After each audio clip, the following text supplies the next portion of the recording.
T minus 30 seconds.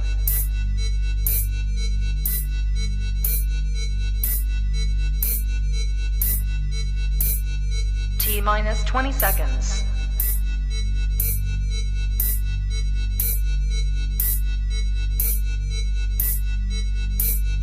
Ten, 9, 8, 7, 6, 5, 4, 3, 2, 1, 0.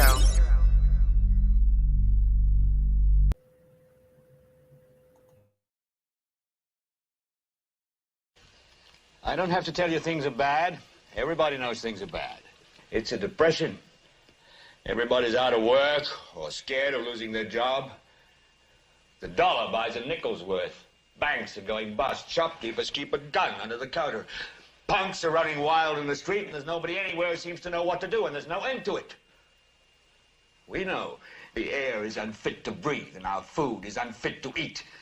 We sit watching our TVs while some local newscaster tells us that today we had 15 homicides and 63 violent crimes, as if that's the way it's supposed to be. We know things are bad, worse than bad. They're crazy. It's like everything everywhere is going crazy, so we don't go out anymore. We sit in the house, and slowly the world we're living in is getting smaller, and all we say is, please, at least leave us alone in our living rooms. Let me have my toaster and my TV and my steel-belted radios, and I won't say anything. Just leave us alone. Well, I'm not going to leave you alone. I want you to get mad. I don't want you to protest. I don't want you to riot. I don't want you to write to your congressman because I wouldn't know what to tell you to write. I don't know what to do about the depression and the inflation and the Russians and the crime in the street. All I know is that first, you've got to get mad. You've got to say, I'm a human being. My life has value.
Good afternoon, good evening, everybody, and welcome to Global Watch the News. My name is Larry Swan. I hope you guys are all doing well.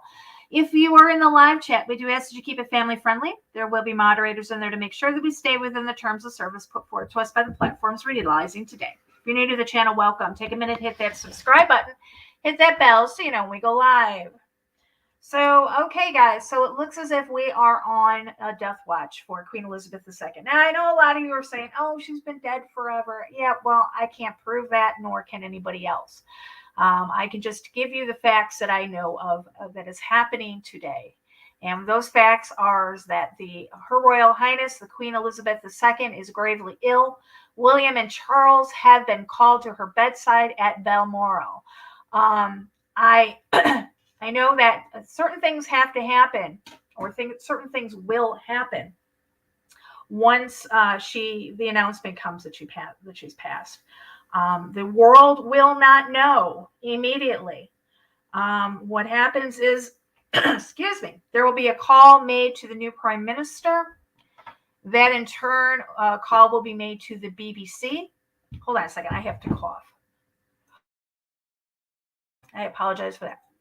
A call will be made to the BBC, After that, the emergency broadcast system will be activated across the UK and their territories, and the announcement of her death will then be announced to them, and then it will be announced to the world.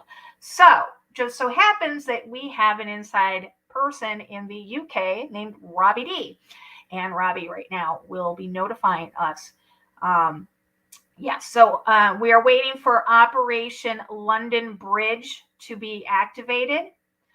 That is the code name for this whole thing. We will find out. London Bridge has fallen is the actual code words that will be used. So I have, while I put this up on the screen to play, all of these years, and that we saw such a huge I'm public going to outpouring mute of it out joy for just over a moment. Do this. And I'm going to read 16 things that will happen once the Queen dies. Number 1, Operation London Bridge will go into effect. Queen Elizabeth II has been around for almost everybody's entire lifetime. At 92 years old, she is the longest reigning British monarch, having taken the throne at the young age of 25 in 1952. Oh, hold on a second. Let me turn on my microphone here. I'll use my other one. I can forward. So understandably, it's hard to imagine what will happen when she is no longer with us. Okay, guys, this is not my word. I'm reading from an article. I would never give the Queen this much. I don't know what you want to oomph. Although her father died at a young age of 56, her mother lived to the ripe old age of 101, so longevity is in their blood. But death is undefeated, and as the English way, there is careful plans for Elizabeth's passing to assure the situation is handled peacefully, respectfully, and full of tradition, pomp, and circumstances for the Queen that she deserves. The plan, the Guardian reports, is called London Bridge. In 1952, upon the death of her father, the young Elizabeth Alexandra May Windsor became Queen Elizabeth II. 16 months of intricate preparations led to her coronation, the event of supreme pomp and circumstance that heralded in the beginning of her new Elizabethan age as citizens across the world emerged from the shadows of war into the era of confidence and prosperity. Okay, so number 2, code words will be spoken. According to the Guardian's in-depth investigation, after receiving the news from the Queen's doctor, the Queen's private secretary, currently Edward Young, will call the Prime Minister and say London Bridge is down. Then Britain's Foreign Office will call the 15 governments where the Queen is head of state and the 36 nations in the Commonwealth, an association of independent former colonies where she remains a symbolic figurehead, to let them know the sad news. Then people will find out in ways both modern and ancient. Once all the really important people know, everyone else across the United Kingdom and the world will find out. You'll probably remember for the rest of your life where you were when you heard the news. All press outlets will be informed at once, the Guardian reports with a news release. At the same exact moment, in keeping with tradition, a footman in mourning clothes will post a black-edged notice at the gates of Buckingham Palace. Also, at the same time, the royal family's official website will show the announcement on its homepage. All of this needs to fall into place precisely so no false info gets out, as happened in the press. As happened when the press passed around a rumor that the Queen's husband, Prince Philip, had died. Nope, he was just retiring and still going strong at 97. Number 4, the press have their own plans in place. Most major outlets have obituaries and news stories ready to go for the public figures who are getting up there in years. As morbid as it sounds, it just makes sense to be prepared. The coverage of the Queen's death is even more important for the British press to get right. Then the bells will toll. In London, the ceremonial traditions for which we've come to admire the British will begin. Flags will be lowered at half-mast, bells will be tolled in the churches and around the city. Westminster Abbey's famous tenor bell rung at the events of royals' death will be heard as most solemn occasions. Westminster bells will be muffled. St. Paul's Great Tom will toll its well. Businesses, theaters, and some sporting events will likely close or be canceled. People will begin to gather outside Buckingham Palace as the nation enters a 10-day period of mourning before the funeral. Parliament will convene. The Queen is officially a head of state, so the government will also be involved. At the moment of her death, Prince Charles will become king. But to ensure a smooth transition, all members of Parliament will gather to swear allegiance to the new monarch. Now, there's some question about whether that will happen. There's some question as to if it will go to William or if it will go to Charles. Where it's leading right now, it's going to go to William. And I say this because it costs a lot of money to put on a coronation. And the people, the Commonwealth, don't have confidence in Charles. He's up there in age. He's very ill himself.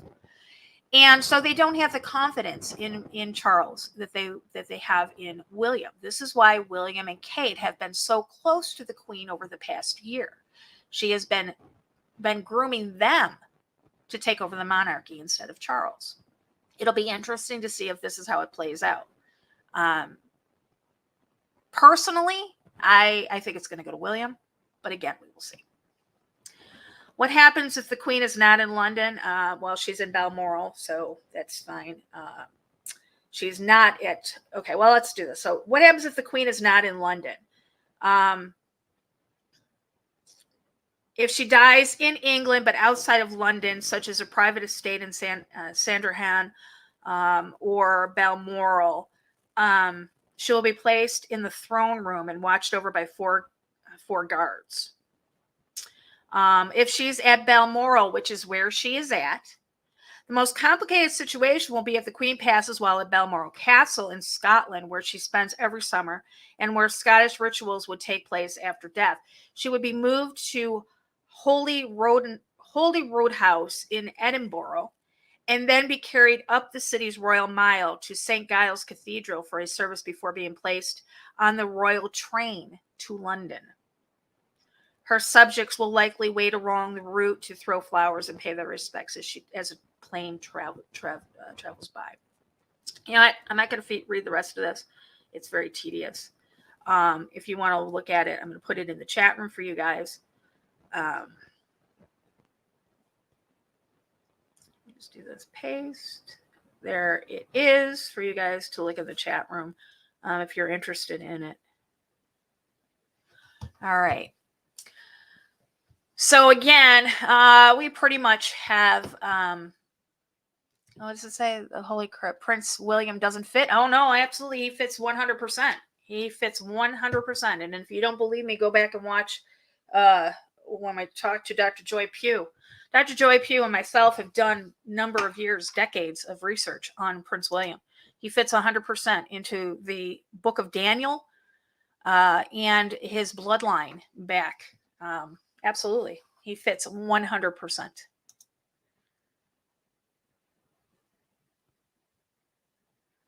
All right, so let's take this off here. Traveling to be with her. Do we know if all of her children are with her at the moment yet? It is a family home. They all know it well, and it's an important place for all their lives, really. They've all wanted to gather and be obviously with the Queen.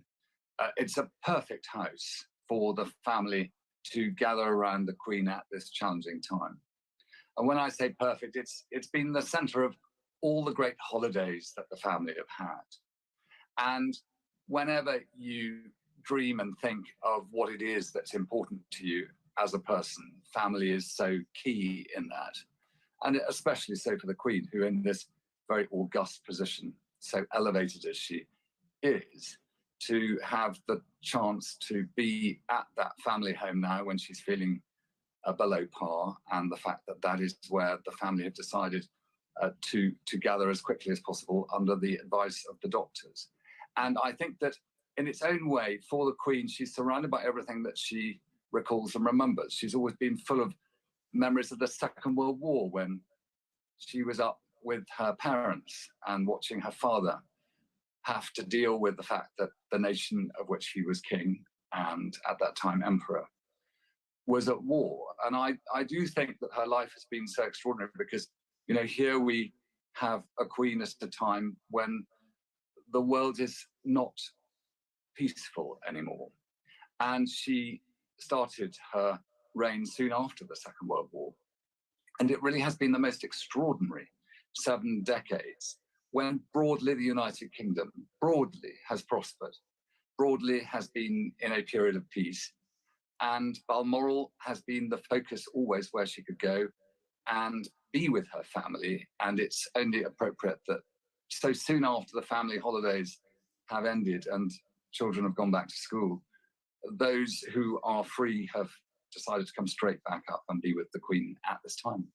Yeah, and Alistair, we have some footage that we can show our viewers now of the Prince of Wales and Duchess of Cornwall, Charles and Camilla, leaving Dumfries House this morning, apparently on their way to Balmoral. This was shortly after 10:30 this morning, so we can see them there travelling to be by her side, and one would imagine that they will be by her side already. Alistair, just remind us what we know about the Queen's health in recent months. Well, the Queen hasn't been in her best of health for some time.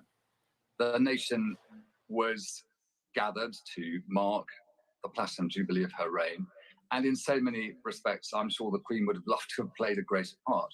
At the Chelsea Flower Show, she played a part in being amongst all those who had gathered at that sort of most summary of British occasions. And I'm sure it was quite a strain for her. You know, she hadn't been in one of these buggies that, after all, her mother, Queen Elizabeth, Queen Mother, used to use a lot in her later years. But I think she managed to bring her usual charm and joy to the event and to give. It's always for her a matter of giving, but you're asking about her health. And we know that in older age, most people have taken a break, have retired for some years. But the Queen has been rigorously determined to continue always delivering as head of state and doing whatever she can. And I think that it was a great cause of anguish to her that she was unable to do more during the Platinum Jubilee. There was that period when she was affected by her mobility issues and couldn't go to St. Paul's Cathedral, something which I was convinced would be of the most profound importance to her personally.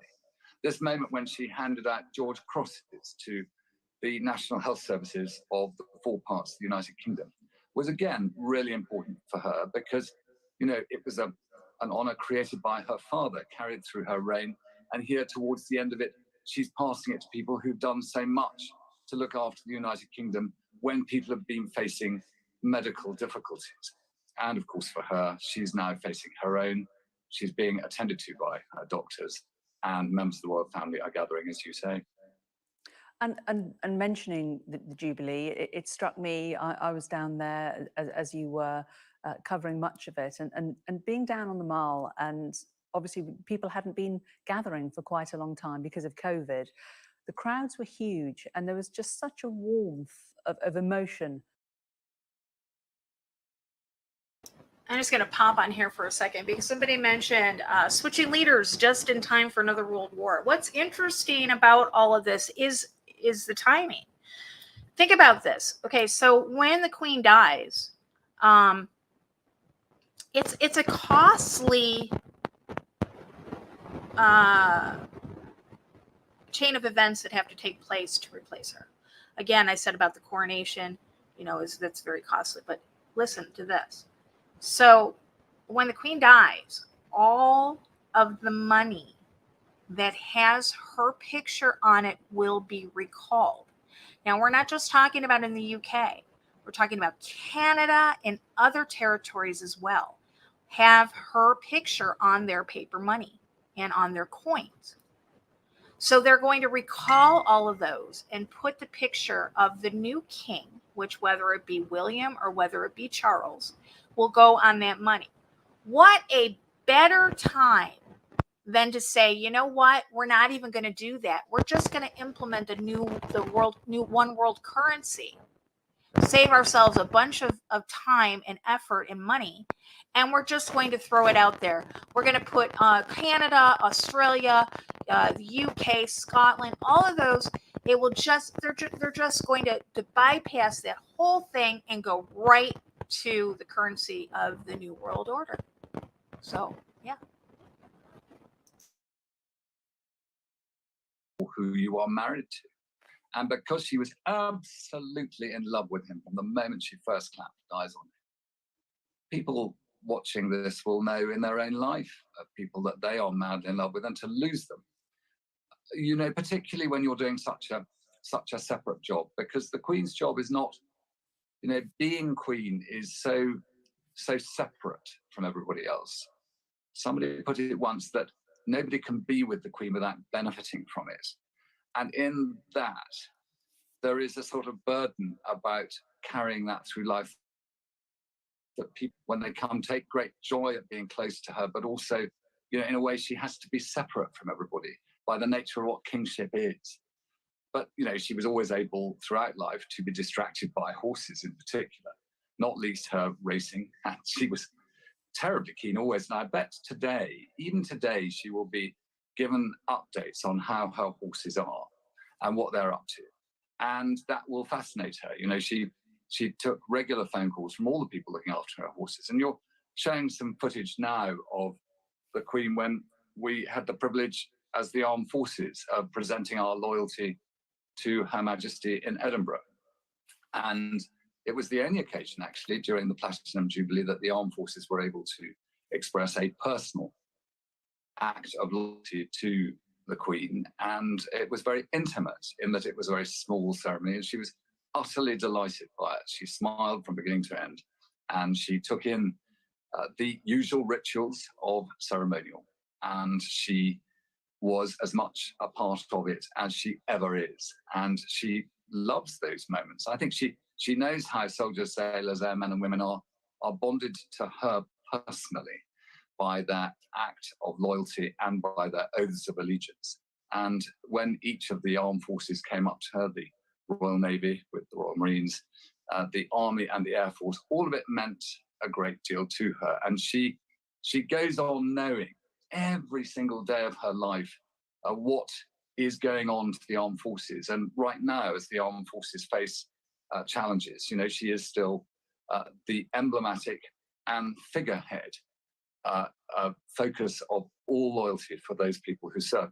And I think, you know, people throughout the United Kingdom and the Commonwealth have seen her sense of continuity, her desire to always be present.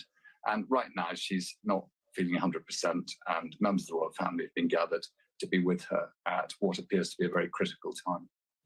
And you mentioned that the military being important to her, and also the Commonwealth, as you just mentioned there, that is something that has very much defined her reign, and something that she has stuck with the importance of throughout.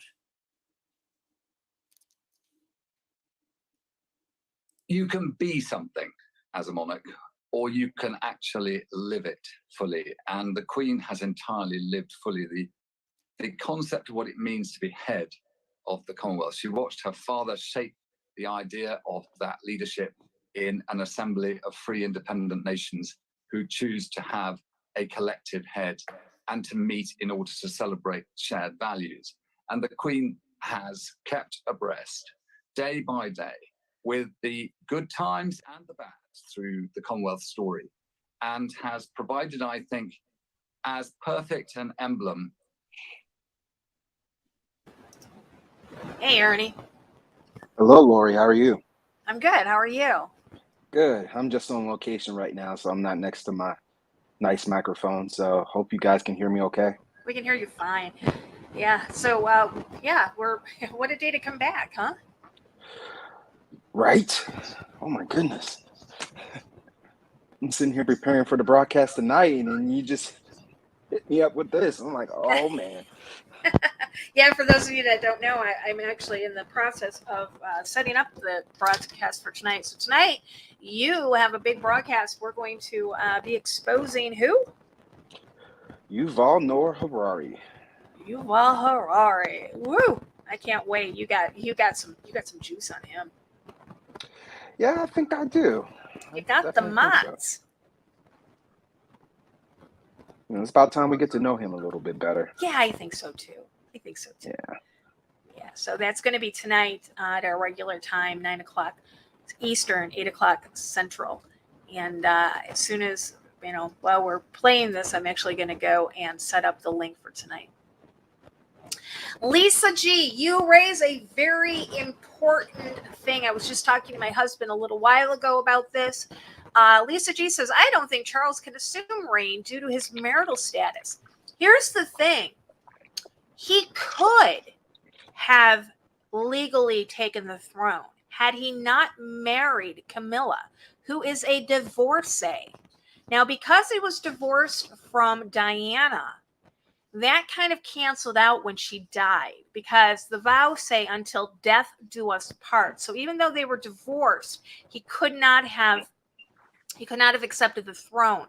But in the time of her death, whereas death do us part, it was nullified. So had he not married Camilla, who is a divorcee and her husband is still alive, nobody wants to talk about that little tidbit of information. Nobody wants to go there, because according to royal tradition and according to the church tradition, that he cannot be king due to that little tiny bit of information. But so guess who that passes down on to? Well, we don't know what Queen Elizabeth has. She could pen a decree and make that not be even relevant. We don't know. I've never heard that she has or anything like that. So, she could by one stroke of her pen put, I don't know, you and me in charge. No, I don't want that job. I don't want to be. I don't want the job either. No, I don't want to be part of those people eaters. No, I'm good. Yes. If Camilla's ex dies, would that apply? Absolutely, it would, because until death do you part. So, yeah, it would definitely. Is her ex in danger? Yeah, I doubt it. Nobody really cares about Camilla. I'm sorry. I don't think anybody really cares about Camilla. Maybe her husband or her ex. Yeah, I don't know. That whole situation is just ridiculous, to tell you the truth. All right. John presented a very good point earlier. He did, today. and I'm going to go back up here and grab that real quick. Put it up on the screen. I'm gonna let you take over for just a second. Okay. He pointed out that her being dead at 96 on 9/9/2022. Look at the number that represents 666. Now, on the 252nd day of the year, which is 9/9, 666 day after Prince Philip died, age 99, 36th week of the year. 9/9 is 99 days before Pope's birthday. So numerology definitely has a lot of correlations if it does so happen to happen today. And this is something to keep an eye on, as Lori just mentioned, that Prince Charles may not be able to take the throne as king. So that would definitely place it in the hands of Prince William. Now, there is very good significance with that, as me, Lori, and Joy Pugh had a very good discussion. I don't know if you guys watched it already. I suggest you go back and watch it. It definitely has a lot of good points about Prince William could be the son of perdition. And everything is adding up, leading to him being that quote unquote savior of the world. So if you haven't already kept your eyes on this, I would suggest that besides the broadcast that we're having right now, to go back and check what we did before with Dr. Joy Pugh and keep your eyes on the news for this to happen. Because everything is starting to take place. Everything is starting to get into the reality of the book of Daniel and the book of Revelation. Everything is manifesting right before our very eyes right now. So, the Bible calls for these signs to come, and everything is showing itself in the real world, in the physical realm, right before our very eyes. And those of you who haven't done so already, get into the word because it's going to tell you exactly what's happening, when it's going to happen, how it's going to happen, and what you need to do to prepare yourself for it. That's right. And we've got to remember to take our egos out of it. Get into the word and don't misinterpret what you're reading. It's so easy for us to misinterpret and to turn it around to fit our ego, which is why so many people get lost in the word. Ask for that. Ask for the Holy Spirit to give you discernment, because He will. Exactly. And many people take the word out of context. They'll take the Absolutely. one word and just run with it. You have Absolutely. to see the whole meaning. You have to look at the whole chapter. You have to see what it is talking about and how it's referring to that particular subject. Because Absolutely. that's what's going to lead you astray, and that's what's going to lead you away from the Most High. Yep. Exactly. I completely agree with that. Exactly. The Great Reset. You know, I've been doing a lot of research, or not. Let me rephrase it. I've been looking into the past resets, and I've come to the conclusion that the Great Reset isn't really what we think it is. It's not.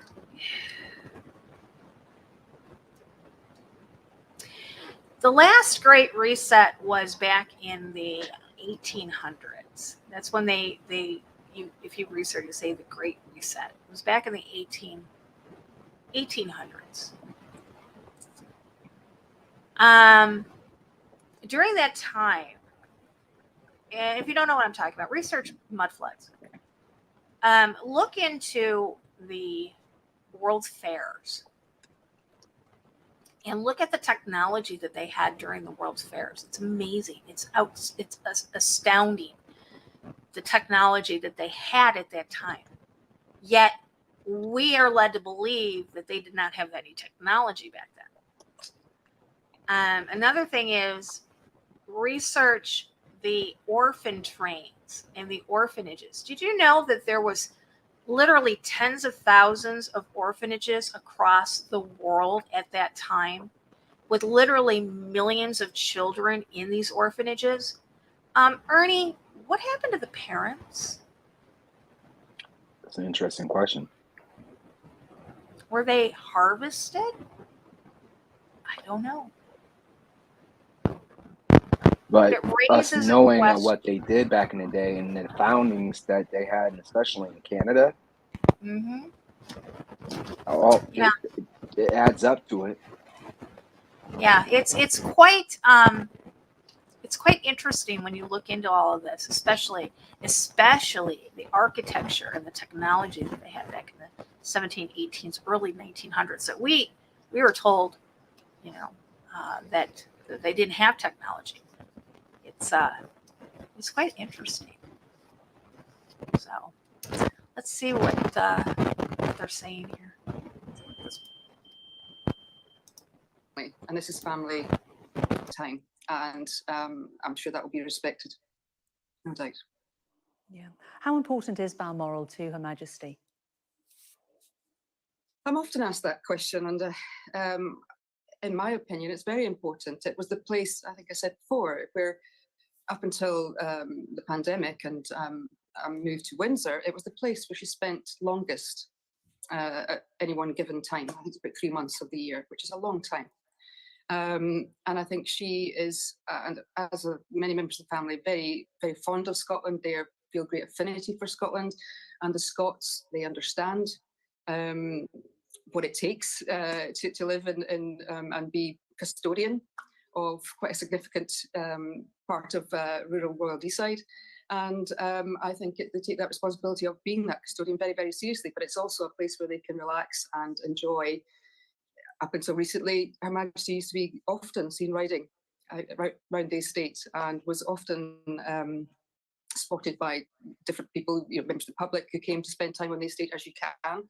In Scotland, there's no trespass law in Scotland in certain parts of the estate, and that was a routine thing. many members of the public will recount coming across the Queen and other members of the family while just out for a walk or a picnic. And it's a place where she's felt that freedom, I suppose, and it's not a freedom that she's really enjoyed much in her life. I think, yes, she enjoys a great deal of freedom. She's well, all the family are often cited by local people. They're generally left alone to go about whatever activity they're enjoying at the time, be that in Ballater or something on the estate more widely.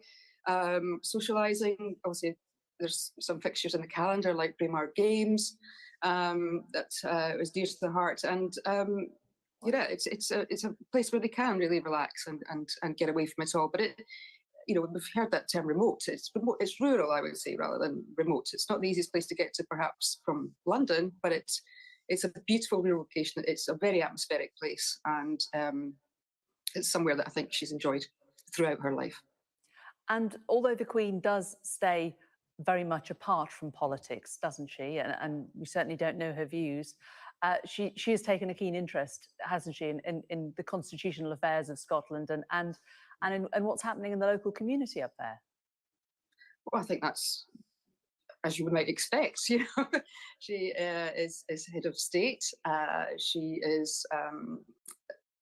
She's always taken as far as I understand, taken a lot of interest in local things. They're very involved with the Women's Institute and that kind of thing. She often attended a jumble sale I think it was a jumble sale, forgive me, at Crathy Kirk. So she's been a very active member of the local community in that way. And you'll see a lot of the shops in Ballater have the royal warrant. Louise Tate, who was the Queen's Scottish Press Secretary, thanks so much for giving us a flavour of what the Queen's time up in Balmoral means to her. Thank you. You're welcome. We're back here at Buckingham Palace. We're going to go to Downing Street now. I think talk to our political editor, Beth Rigby. And of course, Beth, this news comes on the day of some pretty important political news. But of course, that is now for obvious reasons, being overshadowed. That's right, Dermot, and we got a sense of something very worrying happening, actually, as the Prime Minister, Liz Truss, made that statement in the Commons on energy bills. She was in the Commons, Keir Starmer, the Labour leader, on his feet at the dispatch box, and there were tweets coming out from MPs in the chamber and people in the gallery, the journalists watching what was going on, and something was happening because the Prime Minister was being urgently briefed by her Cabinet Minister Nadhim Zahawi, and then Angela Rayner, the Deputy Labour leader, was passed a note, and then she passed that information on to Sir Keir Starmer, who was at the time at the dispatch box. The Labour leader then leaving the chamber, and he returned a little later, and he had changed into a black tie. After the announcement was made from the palace about the Queen's condition, the Speaker then made a statement to the Commons confirming that, and he said, "I know I speak on behalf of the entire House when I say we send best wishes to Her Majesty the Queen. She and the royal family are in our thoughts and prayers at the moment.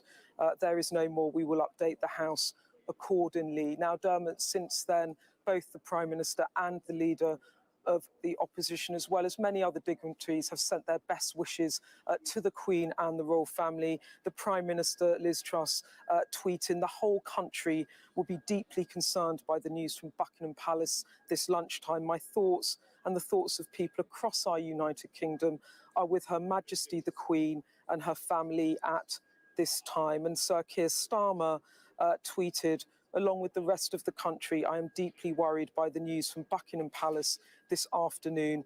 My thoughts are with Her Majesty the Queen and her family at this time, and I join everyone across the United Kingdom in hoping for her recovery." And so with that, the statement continued, but obviously the news of the energy package now overshadowed by concerns over the Queen and her health. And Beth, of course, Downing Street and Buckingham Palace will be working closely together in keeping each other informed about Her Majesty's health. Yes, that's right. They will, of course, be in contact and keeping each other informed. And the Prime Minister did return, though, to the House of Commons to continue in that debate on energy bills. You'll remember there was a pledge from Liz Truss to cap energy bills for the next 2 years for households at £2,500 a year on average. So that was her big statement, her big first statement as Prime Minister. But obviously now the situation with the Queen far more important for the Prime Minister at this current time. And of course, it was only 2 days ago that the most recent picture we saw of Her Majesty was with Prime Minister Liz Truss. Yes, Dermot, she was the 15th Prime Minister that the Queen has greeted, and we saw those lovely pictures of them as Liz Truss was anointed Prime Minister by the Queen. Typically that ceremony happens in Buckingham Palace, but of course the Queen on her annual holiday in Balmoral, it was decided that it was uncomfortable for her to make the journey to London. So both the former Prime Minister Boris Johnson and the current Prime Minister Liz Truss journeyed to Balmoral, and we saw those lovely pictures of the Queen smiling as she welcomed Liz Truss. As I said, she is the 15th Prime Minister that the Queen has seen into office, and that was but 2 days ago that we saw the Queen looking well, welcoming Liz Truss to the role. And Beth, tell me just a little bit then about, people will want to know the details of this energy package. Sure, Dermot. Well, this was Liz Truss's big first announcement as Prime Minister, and what she has done is she has pledged to cap energy bills at £2,500 on average for the next 2 years for households. There's also an additional package of support for businesses that will run for 6 months with a 3-month review to sort of see how it could be extended beyond that 6-month period for the most vulnerable businesses. But I'm afraid there was no detail today on what the package for business looked like. In terms of the financing of this, we know that it will be funded through borrowing, but I'm afraid to say that the government, despite announcing the biggest intervention, we think, in peacetime from a government much bigger than the furlough scheme, and that cost around £55 billion a year. We don't have any costings on how this will work. The Prime Minister saying that that will be outlined later in the month in a fiscal statement by her new Chancellor, Kwasi Kwarteng. And from Labour's point of view, they made the argument that firstly, this reduction on bills, you remember they're meant to go up on average to £3,500 a year in October. This cap or freeze comes in on the 1st of October at £2,500. Labour pointing out that that's still £600 a year more on bills than the April cap, which is what they were proposing to introduce, and also took aim at Liz Truss for choosing to fund this through borrowing, which ultimately the taxpayer will, over perhaps many years, have to pay back, rather than the Labour's preferred choice, which is a windfall tax on excess profits of energy companies, estimated to be coming in at £170 billion. So Labour want the companies to be taxed. The Liz Truss point of view is that she needs the companies to invest in renewables, more oil and gas, fracking. She said that she will lift the ban on that in order to try and secure in the long term energy security for the UK. And she set it as her target that by 2040, the UK should be a net exporter of energy rather than having to rely on imports to heat our homes and keep the lights on. That gets more complicated and unpredictable going into the winter when there are issues around supply of gas from Russia. A hard winter in Europe might mean that we are potentially struggling to get supplies imported. So she wants more energy security for the UK. Of course, that is a decade plus programme, but that is her aim. And in the short term, support for bills. Labour say it's not enough, as do the Lib Dems.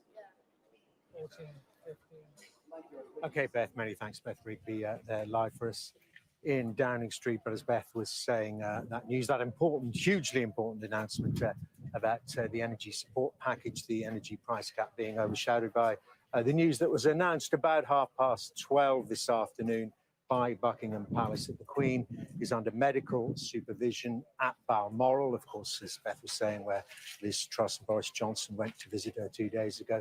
She's under medical supervision there because there are concerns for her health. She is understood, though, to be comfortable. All the senior members of the royal family are either at Balmoral now or are on their way there. Her 4 children and her grandchildren, we understand. Well, Ashish Joshi is here with me at Buckingham Palace at the moment. And Ashish, this is clearly a moment of the utmost significance, the utmost concern. That was the word used by the Queen's own physicians. And it's the first time we've heard her doctors use that sort of language. And the fact that her closest immediate family have been called to her bedside at Balmoral will tell you that the doctors have thought now is the time for them to be there just in case. And this is what it is. We can't speculate on the Queen's health, but what we can do is listen to the words of her doctors and look at events as they unfold. Families don't get called to the bedside of someone who doctors have a concern for, but we also understand at the same time that the doctors stress she is comfortable. This is a woman who is 96 years old. As far as we know, and because doctors swear that oath of confidentiality, and she is the Queen and the head of state, we aren't privy to her medical records. We have absolutely no idea exactly what is wrong with her. We do know she's a 96-year-old woman who enjoyed, up until perhaps last year, a very full life. That's been scaled back. She's scaled back on her royal duties, the number of people she meets, and her other. But she's kept going in other ways. She continues to enjoy the company of her family. She enjoys the estate. So all of that has continued. The only thing we've seen visibly, Dennis, over the last year is her mobility. That's been impaired, as you might expect with somebody who is 96 years old. Other than that, we know very little about her health, but we do know that now doctors are saying, they've not used this word before, they're concerned.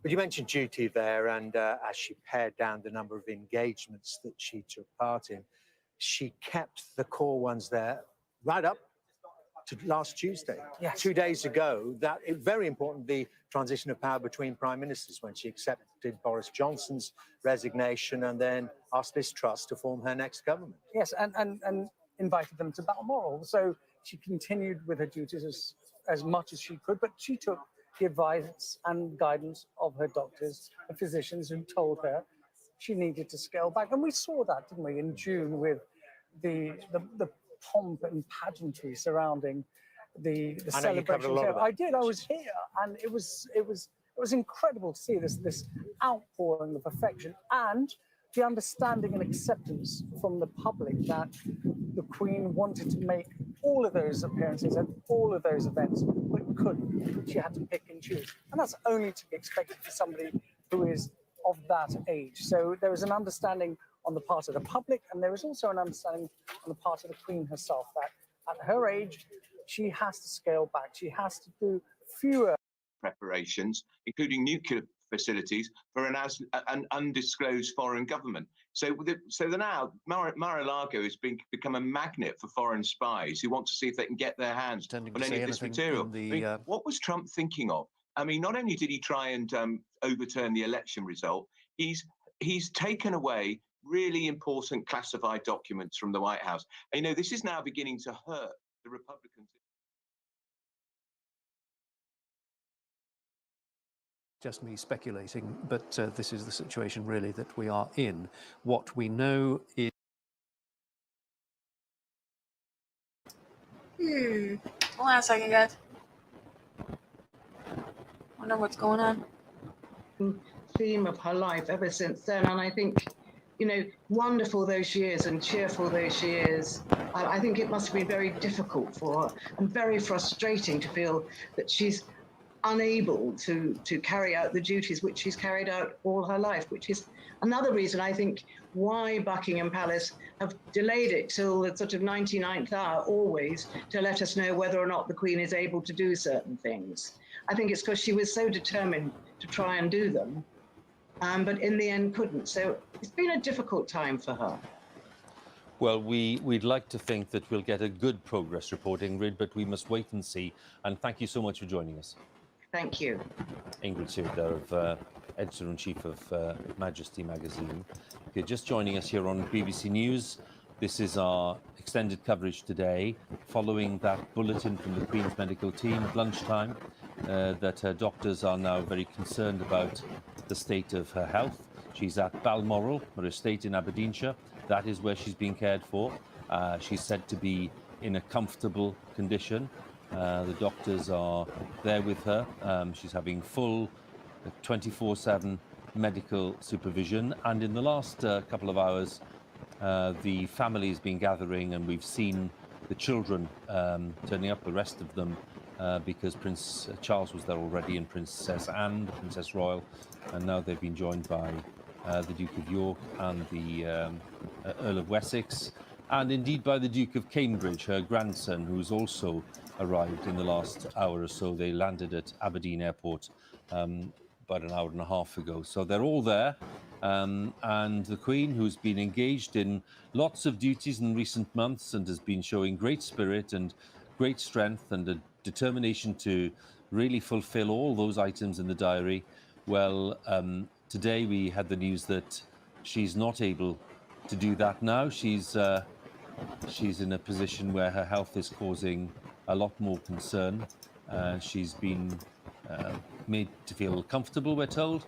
There's no mention of any hospital treatment or any other intervention elsewhere. All the care is being done at Balmoral. So following that statement, which was at 12:30 today, which is over 5 hours ago, there's been no word. All we've seen is the gathering of the close family members at Balmoral Castle itself. We are waiting to see if there'll be another statement. We don't know. But there may be a statement, and that is why we're staying on air as we approach 6 o'clock. And my colleague, Nicholas Witchell, our royal correspondent, is keeping a very, very close eye on these events, as you would imagine.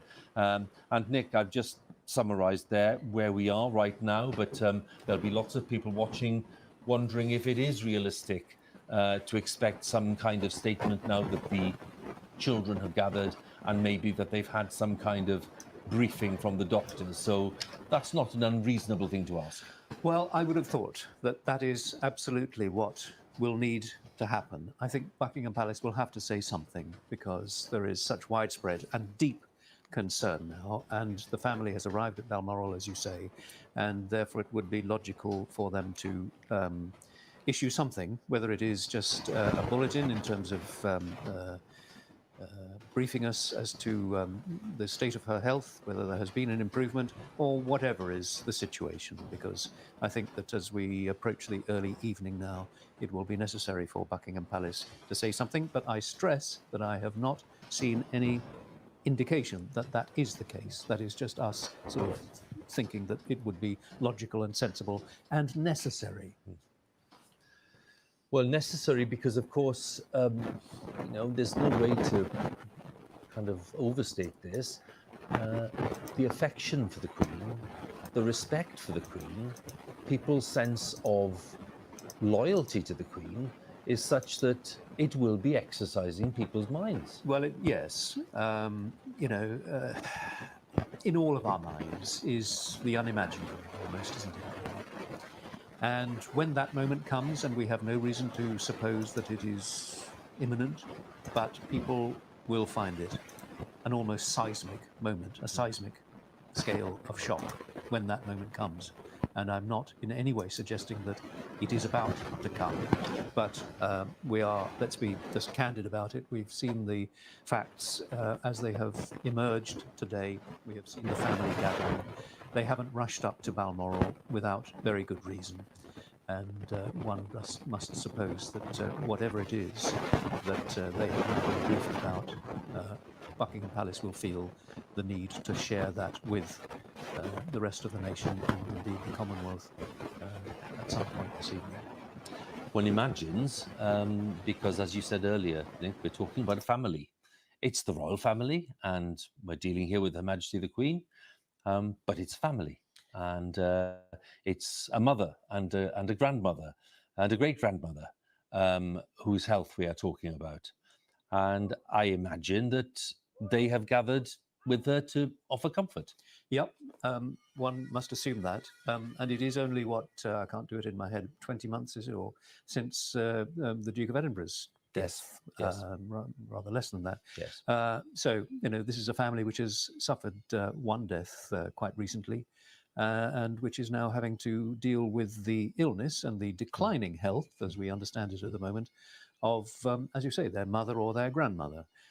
It is perfectly possible that she will recover from this, or not perhaps recover, but that she will get over whatever issue it is that has caused the doctors to speak in the way that they have. So we must again stress that we don't know what the true situation is. We are merely anticipating and expecting that the palace will feel it necessary to say something. But as you say, Hugh, at the heart of this is a family which is providing comfort to the Queen, and one must hope that that is the situation that is taking place within Balmoral Castle at the moment. Nick, thank you. Well, the time is a minute past 6 o'clock. And if you're joining us here on BBC News, we are reporting the latest on the state of the Queen's health, because Her Majesty is under medical supervision at Balmoral Castle after doctors became concerned for her health. A statement from Buckingham Palace released earlier this afternoon said that the Queen, who's 96, was placed under supervision after further evaluation, they said, but they then went on to say she remains comfortable. Now, the BBC understands that all 4 of the Queen's children are now at the royal estate in Aberdeenshire. 4 senior royals arrived at Balmoral in the past hour. The Land Rover being driven by the Duke of Cambridge. Alongside him was Prince Andrew, Duke of York, and then the Earl and Countess of Wessex also with them. We are told that Prince Harry is also on his way, but he wasn't travelling with this party, and he's not travelling either with his wife Meghan, the Duchess of Sussex. She's. Did you hear that, Ernie?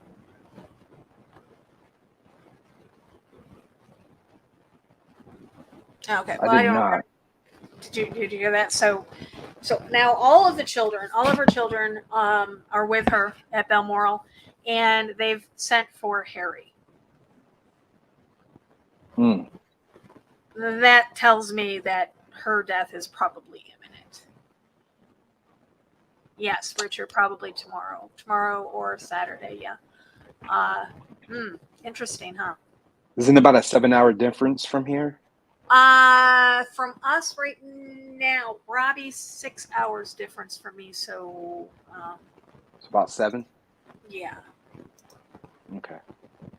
Yeah, Harry's going to be done. Yeah, and when I heard him say that they sent for Harry, we know that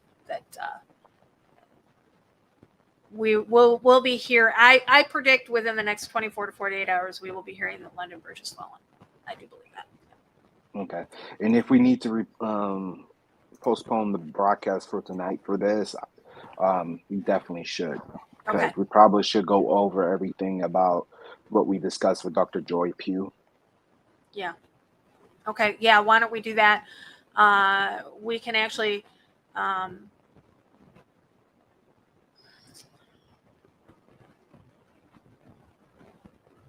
Thinking. I wish StreamYard would update so I can do two streams at once. I would keep this on the screen and then put the other Dr. Joy's play. I can't. Okay.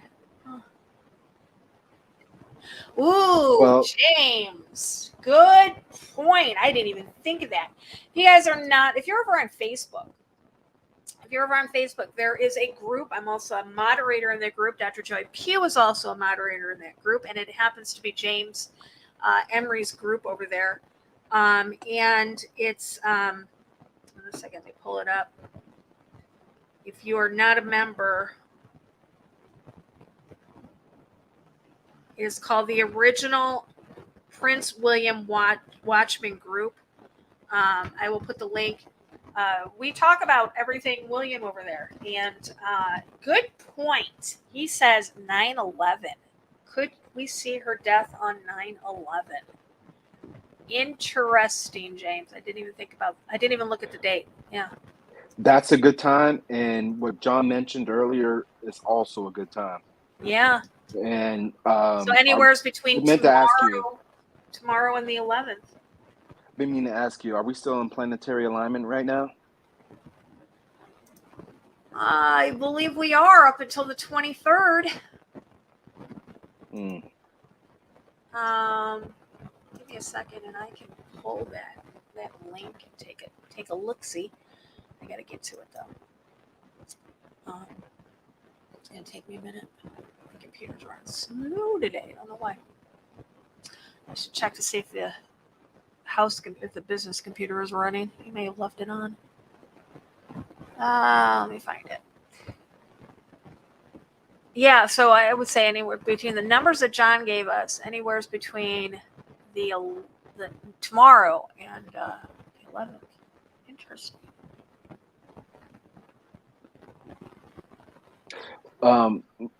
Possible that we can, once we end this broadcast, we can replay the interview with Joy. Yes. Let's get everybody up to speed.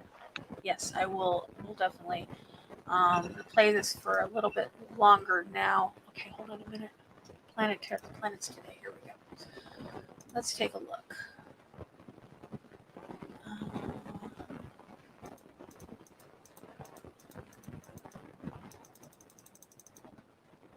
Well, they're getting into alignment.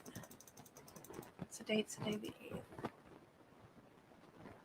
Yeah. I'll pull it up here for you guys. Take that. Give me just a second. See, I can't. I hate this one. Here we go. Here's the alignment for today. So we're. Let's see. Neptune isn't aligned with us. That's about it right now. 10th, 10th. Here's the 11th. Yeah, the 23rd is the date that they're in true alignment. So, I have to keep an eye on that. Most definitely. Sorry to hear my dogs in the background. Oh, no worries, hon. No worries. All right, let's see what they're saying here. I just thought it was interesting when they said they sent for Harry. That journey. It is, of course, as you say, just a couple of days ago, that Liz Truss was there and was greeted by the Queen, had that audience with the Queen in which she was invited to form a government and to become Prime Minister just a matter of moments before the Queen had a final audience as Prime Minister with Boris Johnson, in which he tendered his resignation. And it was that reminder of the key role that the Queen plays right at the heart of the British political system, detached from democracy and yet somehow overseeing it and performing these central roles of state when governments come and governments go. And that announcement last night that she wasn't able to take part in that virtual meeting of the Privy Council, that's a gathering of senior ministers who meet in her presence regularly, an indication of her frailty. And in the last few months, there have been those signs, haven't there, of her increasing age. So, for instance, the audiences that prime ministers have with the Queen and hugely cherish, when you read the memoirs of prime ministers, they hugely cherish that opportunity they have, that discreet opportunity for a chat in private with the Queen, weighted and freighted as she is with all of the experience that she has meeting heads of state and government over decade after decade after decade. Traditionally, and for many years, they would happen in person at Buckingham Palace. In recent years, not least because of the pandemic, but continuing after that as well, those audiences happening remotely, again to account for those episodic mobility problems as reported by the Palace in recent months and years, and an acknowledgement of her increasing frailty and age. And even in the last 24, 48 hours, a reminder here at Westminster of the role of the Queen in the formation of a government. Not just that moment that we so widely reported the other day, and Liz Truss becoming Prime Minister, but also the appointment of ministers. When ministers are formally appointed, they are done so formally by the Queen. They are ministers of the Crown. So plenty here at Westminster, reflecting very profoundly and reflecting that profound concern that exists around the country and in many places around the world about the Queen's health this evening, so conscious as they are of that bind that exists constitutionally between Parliament, government, and the royal household, the monarch personified for so long by the Queen.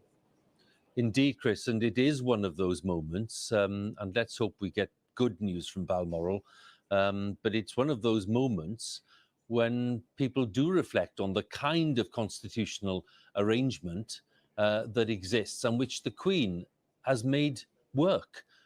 She's really helped to oil the wheels of that constitutional arrangement, which lots of constitutional experts say, is not a normal arrangement. It's not an arrangement which on paper should be working. But of course, this notion of the Crown in Parliament as the constitutional monarchy is framed is one that today we reflect on, because of course there is this axis, the axis of importance and continuity, which stretches from the palace to Parliament and to the executive itself.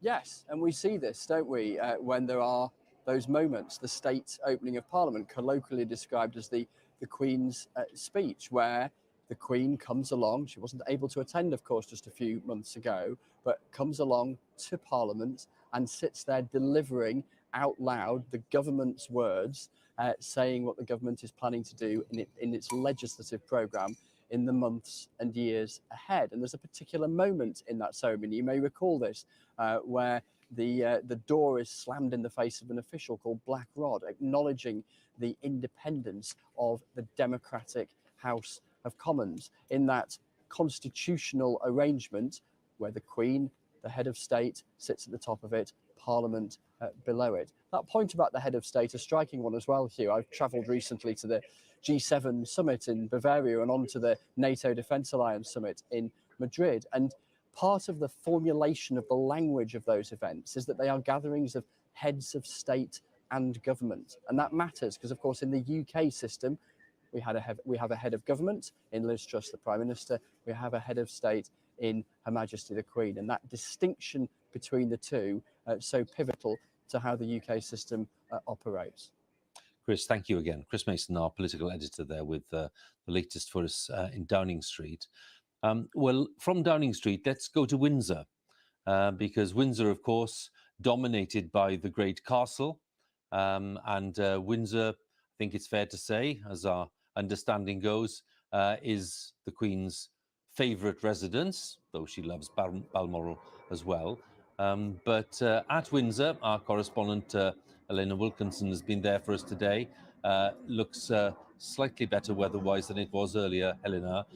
What is your sense there of the way that the local community in Windsor, which has such a close bond with the royal family because of the proximity there, what's your sense of what people are saying in Windsor itself?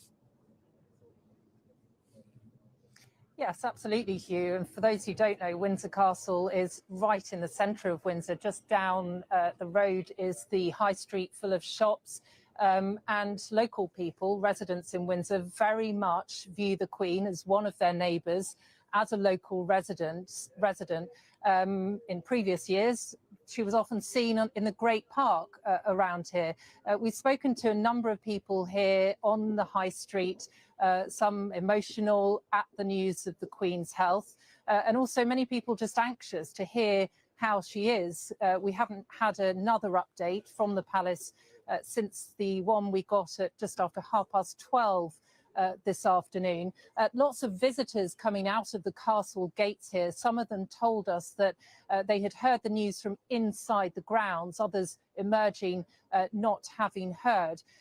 We know, of course, that the Queen spent much of the last 2.5 years here at the castle. As you mentioned, Hugh, this is perhaps her most favourite royal residence. It's a lot of green space around here. It's somewhere where she loves to be.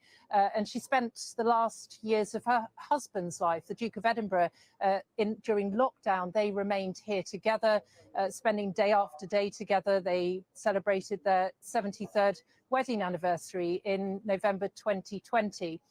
She, of course, made that trip, which is traditional for the Queen, to spend the summer months at Balmoral. She left here at Windsor Castle in July, and the Queen would traditionally return here to the castle in October. But the sense this evening, Hugh, here, the feeling amongst locals and also visitors here, tourists here, there are some who've gathered just a bit down from where we are, is one of concern, deep concern about the Queen, wanting to know how she is, and anxiety. So I think everyone really is waiting for another statement from the palace to find out exactly how Her Majesty is. Well, we await to see if that statement comes, Eleanor. Thank you very much. Eleanor Wilkinson there with the latest at Windsor. And of course, Windsor is where the Queen spent so much of the lockdown period, much of that with the late Prince Philip, Duke of Edinburgh. But in July this year, the Queen decided that she really did want to maintain the tradition of spending lots of the summer at Balmoral in Aberdeenshire, in the glorious countryside there. And of course, Balmoral Castle is one of the favourite homes of the Queen, where she's spent so many happy times during her long life, going back to her childhood. And it brings back lots of memories of happy times with her parents and her sister Margaret. And of course, with her family when they were young, and then growing up with Prince Philip as well, as they enjoyed the countryside and the picnics and the barbecues around Balmoral. So it's a place of great happiness for the Queen. And that's the reason she decided that she really did, despite her mobility problems and health issues, she wanted to leave Windsor in July and go to Balmoral as usual. And she is, of course, a stickler for tradition. So Buckingham Palace there on the right, very much seen as the office, if you like. That's where the working quarters are. Windsor, not too far away to the west, is really the kind of favourite home, the main home, where lots of work is also done. And then, of course, we have the other residences, Balmoral, which we are familiar with in summer. And then, of course, Sandringham in the east of England. And there are a few others too. Of course, there's Holyrood House in Edinburgh. So we are looking today at news from Balmoral. That's our focus today. It's not Buckingham Palace, really. It's Balmoral, and that is where the Queen is being kept comfortable by the team of doctors who are there and who have just put that unusual statement out earlier today. Unusual because it was rather forthcoming, saying that they were concerned. They were now concerned about the state of the Queen's health, and that she was comfortable at Balmoral, that some of the family now who've arrived there to see their mother, in the case of Prince Charles and Princess Anne, and Andrew and Edward, and then, of course, a grandson in the form of Duke of Cambridge. They're all there, and we imagine that they've been talking to the doctors there and have had their briefing, and one imagines that they are with the Queen, keeping her company and making sure that she's as comfortable as possible. Now, at Balmoral is my colleague James Cook, who's the BBC's Scotland editor. And James, could you bring us up to date, please, on what's been going on there? Yes, Hugh, no sense of drama here, no sense of panic, a sense instead of a well-rehearsed plan quietly swinging into action. For most of the afternoon, it was relatively calm here. The rain teemed down, leaving the purple heather around this estate sodden. Every few minutes or so, another photographer, another reporter would cross Isambard Kingdom Brunel's bridge across the River Dee and make their way here to the gates of Balmoral. And then at 5:05, a flurry of flashbulbs as senior members of the royal family swept past us. Prince William driving a Range Rover, Prince Andrew next to him, and in the back, Prince Edward and Sophie, the Countess of Wessex. I could see grim faces. Certainly Andrew, I saw clearly very grim-faced Andrew as they drove past and into this estate, which of course has been one of the favourite places, if not the favourite place of the Queen for many, many decades of her reign. An estate, a 50,000-acre estate dating back in terms of its association with the royal family to Queen Victoria, the castle here built for her in the 1850s. And of course, a place where we know the Queen has many fond memories of spending time with her late husband, the Duke of Edinburgh, not least because the photograph that was released by the family on his death was a photograph of the two of them together in the hills on this estate. James, just a thought here about the Queen's relationship with Scotland as well, because of course we're at a time where there's been a lot of debate about the future shape of the United Kingdom. The Queen, of course, represents the solid element of continuity, and that's an interesting thing for us to reflect on, given her great affection for Balmoral and indeed for Scotland.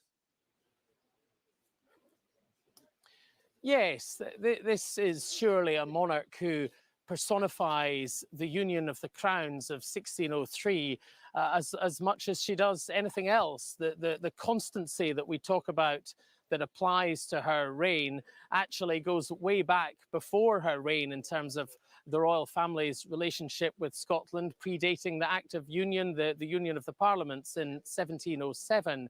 And indeed, the Queen has been a constant figure associated with that union of the crowns. Not, it has to be said, Hugh, always without controversy. And the Silver Jubilee speech, which the Queen gave in 1977 at Westminster, when she talked about the benefits union had conferred at a time when the Labour Party was proposing to devolve power to Wales and to Scotland, proposals that were ultimately defeated. That certainly raised eyebrows. Eyebrows were raised in 2014 when the Queen, attending Crathy Kirk, just along from the gates of Balmoral here, talked about people considering the future, thinking very carefully about the future as they decided how to vote in the referendum on independence, which the people of Scotland ultimately rejected. The palace, of course, strongly denied that there was anything wrong with that comment, said it was a perfectly sensible thing to say, to urge people to think very carefully about such a serious issue. And of course, there is deep affection for the Queen in parts of Scotland. It is fair to say that if you look at the polling, the monarchy is not as popular north of the border as it is south of the border, but the Queen is certainly more popular than the monarchy in Scotland, and that is certainly reciprocated on her behalf. She's talked of her deep and abiding affection for this nation. And a thought, James, as well about the place that Balmoral plays in the great royal landscape, if you like. You've mentioned the fact, and we mentioned earlier, the fact that the Queen has a great affection for it, and its heritage goes back to Queen Victoria's time.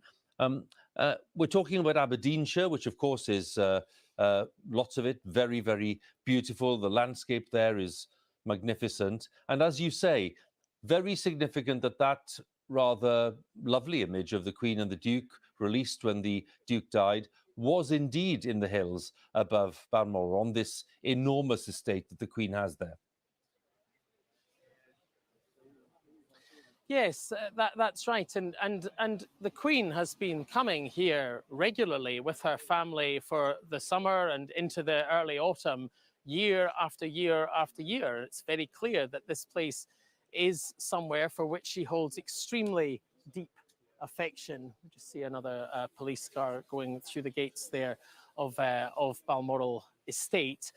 Yes, Hugh, you're right. I mean, there is definitely an affinity. I mean, if you look back through the newsreel footage, back through the years, here she was in the 1960s, buying an ice cream for one of the young princes just along the road in one of the local shops. One of the few places really where I'm not saying the Queen routinely walks up and down the streets of Ballater and Braemar, but it would be a place where she would not be troubled by people locally if she were to do so, because people are very used to seeing senior members of the royal family. Indeed, I remember one occasion somebody telling me that just outside these gates here, they were driving along and there was a car waiting with its indicator on to turn into the gates, and as they drove past, they realised it was none other than Queen Elizabeth at the wheel.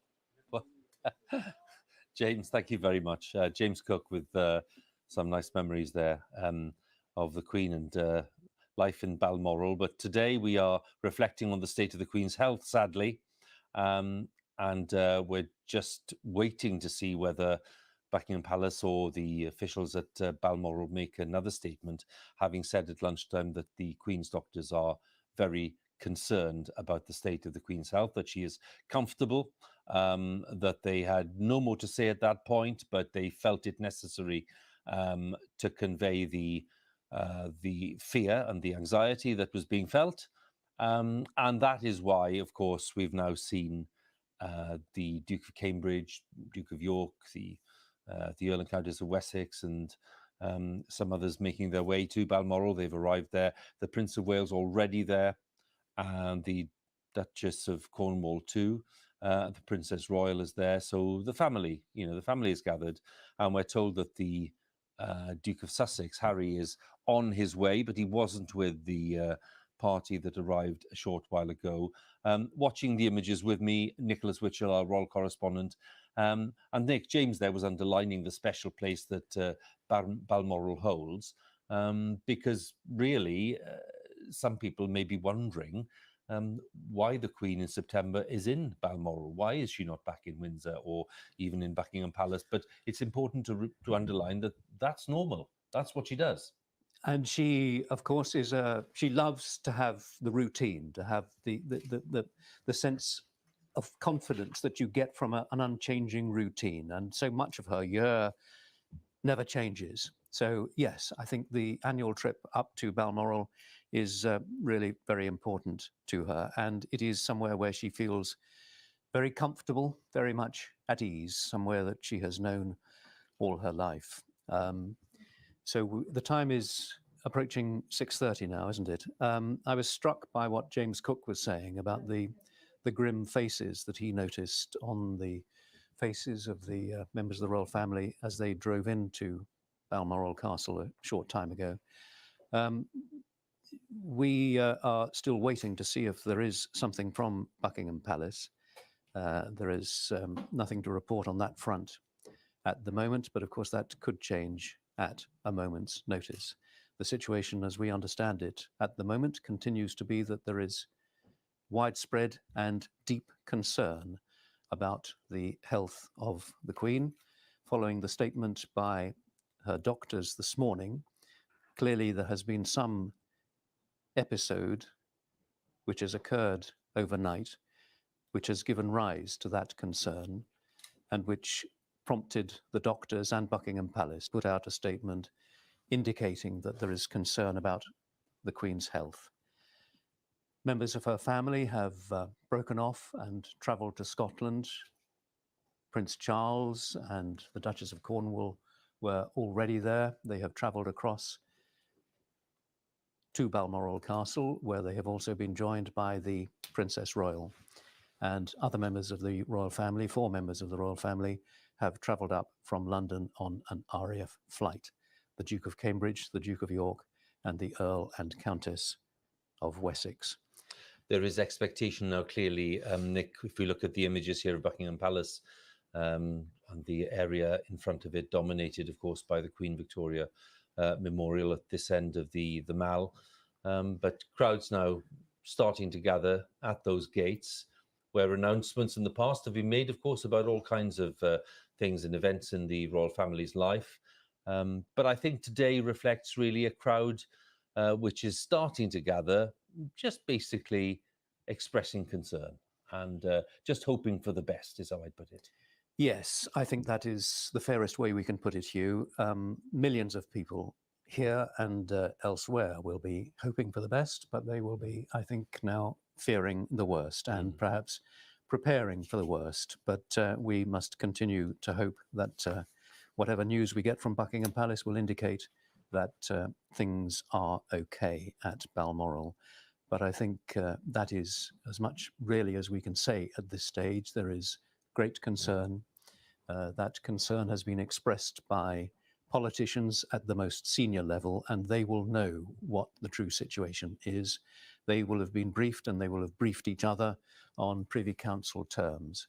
So I think that that is the fairest indication that we can give to our viewers, both here and around the world at this stage, that there is, as we keep saying, there is profound concern, there is deep concern. But at this stage, we do not have any further news from Buckingham Palace.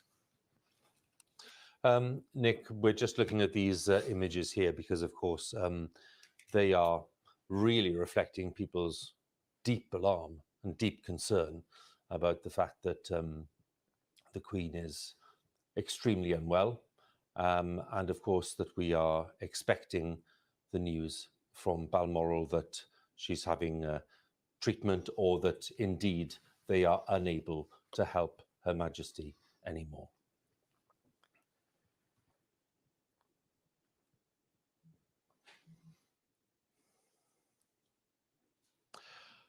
A few moments ago, Buckingham Palace announced the death of Her Majesty Queen Elizabeth II. The palace has just issued this statement.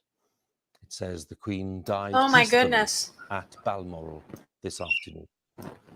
I just told you in side chat that she was going to go today. Yep. Balmoral this evening, and will return to London tomorrow. London Bridge has fallen. The Queen has died, guys. Let's see if I can get this back up. Charles and the Queen Consort will remain at Balmoral this evening and will return to London tomorrow.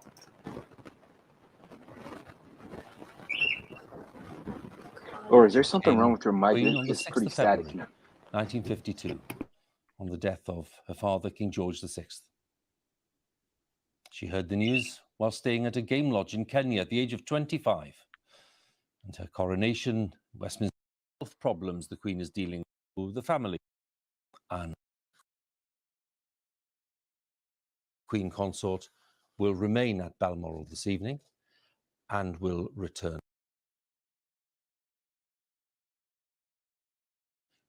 He now becomes the new. In 2015, Her Majesty passed Queen Victoria to become the longest reigning monarch in British history.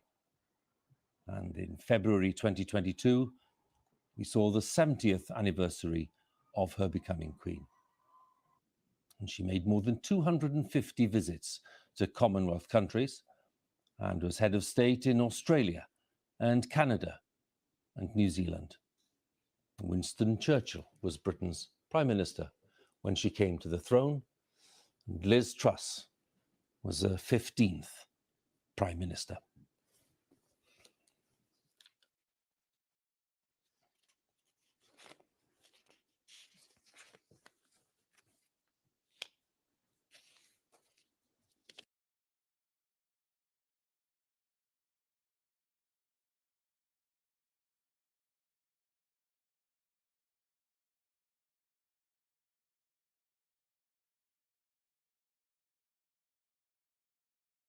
Her describes her as the seemingly eternal monarch who became a bright but inscrutable beacon of continuity in the United Kingdom.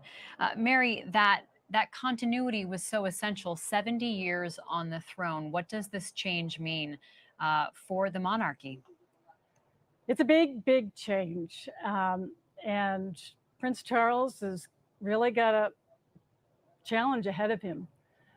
You know, people talk about not wanting to follow a great speaker or anything great. You don't want to be the person that comes next, let alone somebody who, you know, the public has mixed feelings about. Everybody knows about, you know, his difficult times when he was married to a very beloved Princess Diana and going out with his current wife, Camilla. But, you know, time also heals things. And Camilla and Charles, you know, have been clearly close to the Queen. I think that's going to matter a lot. Prince Charles is 73 years old, and he has weathered a lot himself. But it is going to be a challenge in the coming days. He's going to now go around the country. That was clearly planned to get some support for himself. No, he's been working on speeches, and it's going to be very interesting what he says. Jen Hassan there in London, what is on your mind as we watch this unfold? We know that everything really changes in this moment.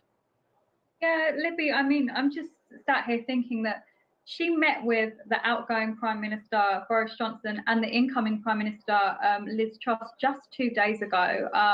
So I've been sat here just thinking about that and what an incredible testament that is to her character. That while my colleague Bill Booth noted that, yes, she has faded somewhat from the public eye and she has handed over a lot of her duties over the last couple of years. The fact that she did that just 2 days ago, when she was possibly suffering or not in great health at the time, she was determined to meet the new president, the new prime minister, sorry, of Great Britain. I think that really does just sum her up and her work ethic. And yeah, I mean, it is one of those moments that the nation will never really be the same again. And I think there's a lot of people that have never ever known lives here without the Queen on the throne. In fact, a really small percentage of people that just don't know life without her. I mean, you know, we have the national anthem, God Save Our Gracious Queen. That will of course change to King, because we have a king right now. So yeah, there's a lot of change coming. This of course coincides with the fact that we also have a new prime minister. So there's a lot of change right now. We're in a cost of living crisis. We're dealing with the aftermath of the coronavirus pandemic and the fallout of the Brexit vote, and it feels very uncertain right now on British soil. We're seeing people gather, Jen, outside of Buckingham Palace. What do you anticipate the national mourning will be like? Yeah, I mean, I think the only thing we will probably be able to compare it to or expect that it would be like will be when Princess Diana died in 1997. And I was quite young at the time, and I remember as a young child going there and to the palace and to Kensington Palace and seeing just a sea of flowers. And as you can see, there's already crowds outside Buckingham Palace now. There's tourists in the rain huddling under umbrellas and lovers of the monarchy putting flowers down already. So I can only imagine what the next few days are going to look like in London at the palace, but of course in Scotland, in Balmoral, where she has been staying since July. So yeah, I think we can expect to see a lot of public mourning. Thanks so much, Jen, and good luck with all of your reporting in the subsequent days. Hannah Jewell, this is a pivotal moment for the monarchy, but also for the people of the United Kingdom. Yeah, Jen really put it well, saying how the scale of the change is happening at the same time. You know, on this minor scale, or comparatively minor scale of having a new prime minister 2 days ago, what that entails, change of government.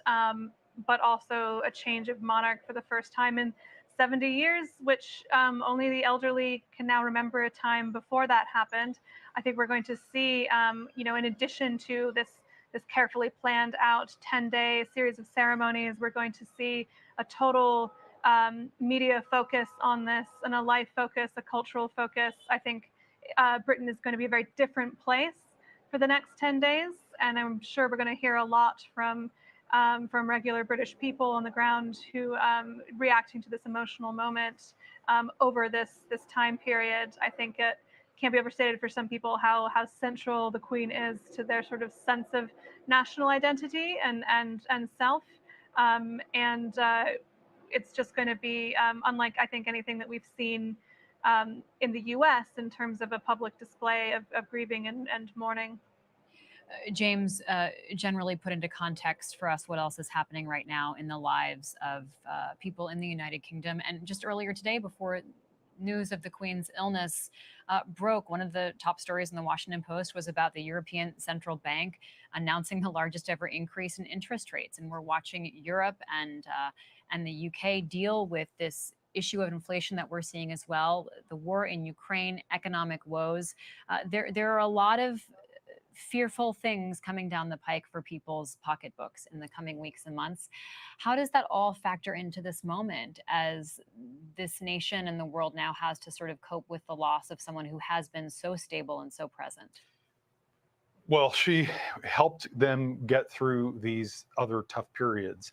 It adds to the list of challenges facing Charles, who is going to become king and has legitimacy in the sense that he has been anointed, but has to earn the respect of the British people.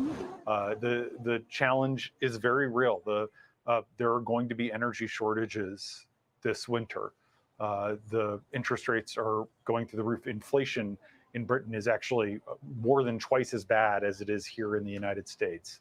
There's a cost of living crisis, and the fact that the Queen has died, she's only 5 feet 4 inches tall, but she was such a vastly larger presence. The fact that she has passed away does offer her son a chance to remind Britain of all they've been through before. In a country with so much nostalgia for the past, there will be continuity. She has represented stability, but she also was the monarch, and this is a monarch that dates back 1,000 years since the Norman landing in 1066. This is continuity, and this is a chance for Charles to earn the affection of the people by reminding them of all they've been through before, to assure them that they can get through the many challenges ahead.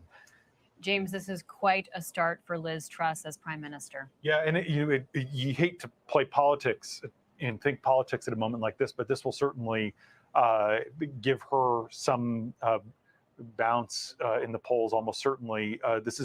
Liz Truss is someone who's just won a Conservative Party contest, but is not liked or thought highly of by most Britons. And this is a chance for her to, just as happened with Tony Blair after Princess Diana's death in the 1990s, really channel the feelings of the British people. This is a real opportunity for her to show that she's a stateswoman, to put herself on the global stage. We see her there.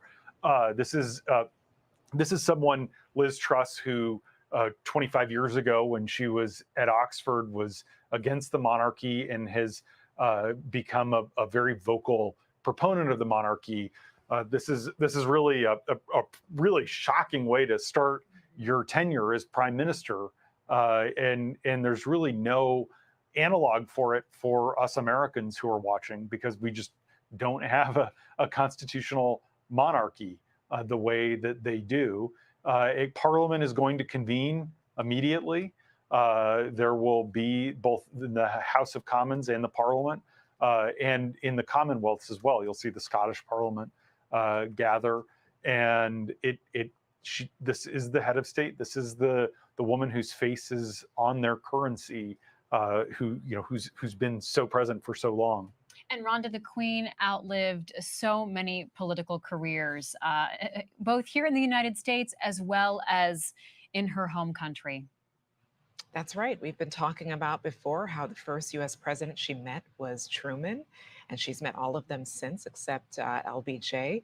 But this is really a moment for, of course, Britain, but the globe. And it's a moment that's of historic nature, because it will likely be deeply felt by people who speak different languages, who have different cultures, but they all know her. They all have watched her reign through different eras. So this is a pretty unique and significant moment in our history. And we've talked about how she started her job with that sense of duty. She is said to have been influenced by how her father felt after he had to take over the throne after his brother Edward abdicated the throne. And she watched that sense of duty. She watched him die in office, and she knew she had to take it on. And we saw that sense of duty throughout the entire time, and up until this week, as we've been talking about how she met with the outgoing and the incoming prime ministers, which is a part of her duties. She kept that going, 48 hours ago. So this was a woman that is, of course, well loved by her people, but the globe right now is beginning to respond, and it's a deeply significant moment. The breaking news at this hour, Queen Elizabeth II has died at the age of 96. Mary Jordan, how do you sum up her life and legacy? I think she was like a history book. You could kind of flip to any page and she was there. She lived a century. She met everybody. She outlasted more than a dozen presidents and a dozen prime ministers. And Mary, can I just have you pause for one moment if people are looking at their screen and wondering what's happening? That is the official announcement of the Queen's passing being posted there on the gates of Buckingham Palace. And you see so many people with their arms up in their phones trying to capture that moment because they were there. And this is part of the procedure that rolls out in these initial minutes and hours after the Queen's death. And so that is the royal announcement going up right there. Please continue, Mary. And just like that, that's another page in this book. She is so significant that she's going to have a page that's, when other people die, you don't have this announcement that everybody wants to draw near to. People will travel hundreds of miles from all over to get a picture of that announcement in the days ahead. And there's going to be a lot of ceremonies, people flooding the city. I think we're going to hear speeches. There'll no doubt leaders from around the world will descend on London. She really kind of was the history of the last century. She was always there. She added to it. And perhaps the best thing that she did was to just be there. She talked herself. She always kind of was self-deprecating and said, I'm not that smart. I didn't have the greatest education. But she was always there, and that really counted. And now she's not. Mary, she is such a familiar face, such a familiar presence, and yet a little bit inscrutable, right? Because there is that distance there, that privacy there. What was Queen Elizabeth like? She used to go to her favorite place where she ended up dying in Balmoral. And she would invite a few other people for dinner. And I talked to one of them and he said, she got up and she actually did the dishes. I think people don't see that side, that she was really kind of normal. She liked her dogs and her horses. She did the dishes sometimes. And she smiled, and she was funny. When she met the Americans, and I was part of that in 2007 in Buckingham Palace, heading to the States, she kind of cracked jokes. There was an American businessman, and she was going around saying, what do you do? What do you do? And then when he said that he was a huge maker of pancake and waffle mix from the United States, and she kind of smiled and she talked about all the things that people eat. But she was a little devilish, and she was, she liked a good joke. She liked you to kind of wonder what she was thinking. And I even was asking people, like, she's in her own house there in Buckingham Palace. Why does she have that little handbag? But she, she wanted to have her Kleenex and her glasses right with her. She was just one of a kind, I think. Hannah, let's talk about the legacy that she leaves on this United Kingdom. And her handbag was a little bit more than just something that she wanted to keep her Kleenex in. It was also a symbol that her entourage would watch for. If she had her book bag, if she had her purse in front of her and her hands, then it was fine when she was talking to somebody. But if she took the purse and she put it behind her back, then it was time that the conversation was done and they were to get her out of that situation. An election. I just want to interrupt you because we can read what that placard says there. The Queen died peacefully at Balmoral this afternoon. The King and the Queen Consort will remain at Balmoral this evening and will return to London tomorrow. Go ahead, Hannah. So you have this moment of intense need for stable leadership. You can see that which the Queen has provided, at least symbolically, for the last 70 years, but actually a very small proportion of the British public has had a hand in selecting the new Prime Minister. Only Conservative Party paid up members select this, and as has been the case for the last few Prime Ministers. You know, we've seen 4 in as many years in Britain. Throughout that, the Queen was a constant. I think that it's such a, looking ahead to this winter in Britain, to cost of living crisis, to new Prime Minister, all of this turmoil, I think that this is going to just add a level to that and another layer to that sort of intense sense of change in that country. The images we're seeing on our screen, Buckingham Palace, of course, and then in the upper left, Balmoral Castle and the gates, where the Queen has died at the age of 96. And in the lower left of your screen, 10 Downing Street. James, the place the cameras are all trained on right now, as we watch to see how the very fresh and new Prime Minister handles this moment. This is a big test for Liz Truss. This is a big opportunity for her to speak to the country, to channel the feelings of the populace, of the Queen's subjects. And she just saw the Queen, one of the very last non-family members to see the Queen just the day before yesterday with her predecessor, Boris Johnson. She is I believe, the 15th Prime Minister during her reign, the first being Winston Churchill. It's a reminder that Winston Churchill was born in I think the 1870s. It reaches back so far in history, this Elizabethan period. Mary Jordan, what are the concerns that Queen Elizabeth had and that perhaps her family has about the survival of the monarchy? And surely she looked to the future and anticipated and thought about what would happen after her passing. Well, for one thing, I'm sure it's not lost on people that she died in Scotland. There is a pretty strong independence movement among Scots, and that's going to come up, right? I mean, you know, she was one of the things that held it together. She was the unity across all of the UK.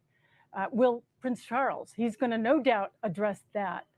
And then more broadly, you know, there's quite a lot of people, every opinion poll that's taken, who says the monarchy may have lasted for 1,000 years, but it's time for it to go into the trash heap of history. It's too expensive, too ridiculous. You know, I mean, really, is this a job? I think that in the near term, there is going to be such a profound need to have all this tradition, to see all of the ceremony that's going to roll out in the next 10 days, that it will give most likely a big boost to the monarchy. But down the line, there's people around. The Commonwealth is still kind of fraying. You know, once the great British Empire has shrunk, and it could shrink more. So, James, talk us through what happens now, even over the next 24 hours. Yeah, they call it Operation London Bridge, and now the metaphorical London Bridge is down. You already are seeing in some of these pictures that we're bringing you from outside Buckingham Palace and in downtown London, barricades being set up. This is a massive logistical undertaking. The British military, they don't have the Posse Comitatus Act like we do in the United States. The British military will deploy in the streets of London to ensure security, crowd control. This is going to be much bigger than the Jubilee we saw in June. And to just echo what Mary was saying, she mentioned Scotland, which is obviously the first task for Charles to save the monarchy and to prevent it from dissolution. But there are a lot of other places in the Commonwealth, 14 realms of more than 50 nations. I think of Australia, which in 1999 rejected a referendum to become a republic out of loyalty to Queen Elizabeth, not the United Kingdom. So the test for Charles now in the coming days, as he goes on a tour around the United Kingdom, is to be a voice of reassurance and to channel the outpouring of sympathy, the rally around the flag effect that comes whenever a monarch falls, to preserve this monarchy that has lasted for literally a millennia. Hannah, let's talk about what younger Britons may view as the Queen's legacy and how they've seen her in recent years. So while the Queen has remained just overwhelmingly popular, particularly compared to Charles and others in the royal family, we have seen this sort of generational divide among those who are older being more likely to want Britain or the UK to remain a monarchy. Those who are younger are more likely to want a republic.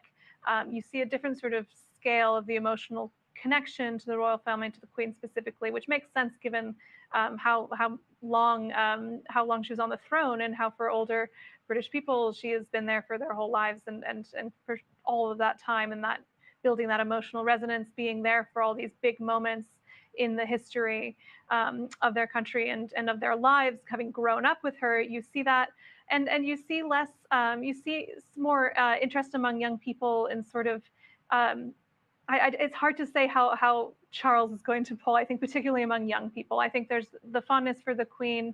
I think we will have to wait to see official sort of polling around feelings about him and the King and how that relates to the feelings about the monarchy as a whole. I'm very interested among younger people because unlike the Queen, who remains so steadfastly outwardly apolitical for this entire reign, Charles has been involved in more sort of scandals, in more accusations of getting involved in British politics, not only in this sort of symbolic constitutional monarch way, but in a more active sort of lobbying sense, which has not helped to increase his popularity. And I think there is a more of a sense among young people that are more willing to sort of question the longevity of the monarchy and its necessity to British public life. Of course, so much of the British economy and tourism is built up around its history, and particularly the history of its monarchy. But unclear how younger people will see that value going forward, I think. Mary Jordan, even though some of the ceremony hasn't happened yet and the proceedings, Charles is now king. Yes, he is. It's a huge moment. He's been waiting for it for a very, very long time. And he, just this summer, you know, he had to deal with big headlines in the British papers that questioned, you know, how he used money for his charities. He had, for instance, in the name of this charity, had been given literally a suitcase full of cash, a lot of cash, £1 million. And people said, look, you know, this is legal, but this is the difference between Charles and his mother. You know, yes, it's legal. Yes, it's going to charity. There was no talk that it was you know, in any way improper. But was it really a good PR move? You know, I don't think so. And so he is taking over with a lot of people going, let's see how this goes, you know? And you know, he's been preparing and talking to his mother over the last weeks. They have spent a lot of time together. And I think you're going to hear him say what she told him in the final days of her life. Rhonda, talk to us about the relationship that the Queen has had with world leaders. And, you know, it's not just the prime ministers who, of course, she has met with, some of whom she was able to develop ongoing relationships with. But talk to us about her presence on the world stage. Well, it has an incredible span, and she, of course, has met with a number of our U.S. presidents throughout history, and some of them have disclosed the conversations that they have had. I know when President Obama and also President Bush met with her, they were really enamored with her, that sense of duty, that sense of she, of course, and could be above politics, something that elected officials often can't escape. They talked about her grace. It seems as if every readout that you've ever had of a US president meeting her, they have enjoyed it. It has been the highlight of part of their administration. Nixon was someone who deeply loved his meeting with her. So she has had this span of time where she has had that opportunity to meet so many world leaders, US world leaders. She's also has been known to meet others in history who may not have received a favorable liking, like Idi Amin. She met with him, and that sort of was a famous meeting where he told her about some plans he had for an invasion, and she was able to do some diplomatic work around that. So there's a lot through history. If you look at who she's met, she's often done it out of duty, especially if they have been there in Britain. She has met with them, and she's also done other visits as well. But again, it all speaks to her length of time, that all that she has seen, all the politics that she's seen, the geopolitics, countries being created or countries dropping off from the Commonwealth. She just saw so much. And you, just as Mary said, it's going to be interesting if we hear Charles discuss anything that she told him in her final words with him, and if she wanted to impart that sense of duty that she apparently adhered to. World leaders are giving their condolences and reacting to the news of Queen Elizabeth's death, ranging from the NATO Secretary General to the Dutch Prime Minister to India's Prime Minister. Narendra Modi tweeting out about his memorable meetings, he called them, with Her Majesty Queen Elizabeth II. And he said that during one of the meetings, she showed him the handkerchief that Mahatma Gandhi gifted her on her wedding, a gesture that he said he will cherish. James, this is just the start of the global leaders and their outpouring of sympathy for the British people, the Commonwealth, and the royal family. Many of these countries, of course, were part of the British Empire, including during Queen Elizabeth's reign, when the sun never set on the British Empire. It really is just such a different world now than the one she inherited. India, of course, a republic, and this special relationship with the United States. We've just learned that President Biden has canceled some scheduled remarks that he was supposed to make about COVID-19 booster shots, and part of that is a deference from Washington to let Prime Minister Truss there. We see the shot of 10 Downing Street give sort of the first comments. We do expect that we will hear from Prince Charles, who is now King Charles, this afternoon. And we also know that protocol says that when the Queen died this afternoon, her eyes will be closed by her doctors, and then all of Charles's siblings were to kiss his hand. It was sort of a very, what might seem archaic to us, but a British tradition that dates back centuries. Charles is to kiss the hand of the new king. Mm-hmm, exactly. Mm-hmm. Charles is 72, and it's funny because our perspective on 72 has changed. I guess 72 is the new is 62. 73. 73. Yeah, He's 73. A recent birthday, but that's younger than our president Joe Biden, who's 79, and Donald Trump, our former president, who's 76. But it's a challenging and demanding job for someone who's 73. Hannah Jewell, as we see these international leaders weigh in and pay their respects to Queen Elizabeth, you can't divorce the reaction from just how much power the royal family once had as a symbol of England and Great Britain and the Commonwealth. And I'd like to hear from you a little bit about how that is, while both there's a lot of loyalty among Commonwealth nations, Commonwealth countries for the Queen, there are also some very deep and complex and bitter memories of the British Empire and its legacy. That's exactly right, Libby. I think the relationship between Commonwealth countries And the Queen and the monarchy, it depends a lot on how Britain got to these places in the first place and why, right? Whether it is some settler colonies with Canada, Australia, New Zealand versus these African and Caribbean nations, where the purpose of the British Empire in these places was extraction of wealth through slavery. And this is obviously a hard thing to talk about in this moment, but is really shapes how so many people in these countries, particularly in the Caribbean, feel about the monarchy. And there have been some movements among their leaders and among their public to try and break away from the monarchy. And I wonder, you know, in the face of still a lot of popular support for the Queen at that time, and I wonder if that is something that the Queen could keep those relationships alive, whereas can the next generations, can the next three heirs to the throne continue to sort of convince Commonwealth countries that have a less warm relationship with Britain and have a lot more that Britain needs to account for in those countries?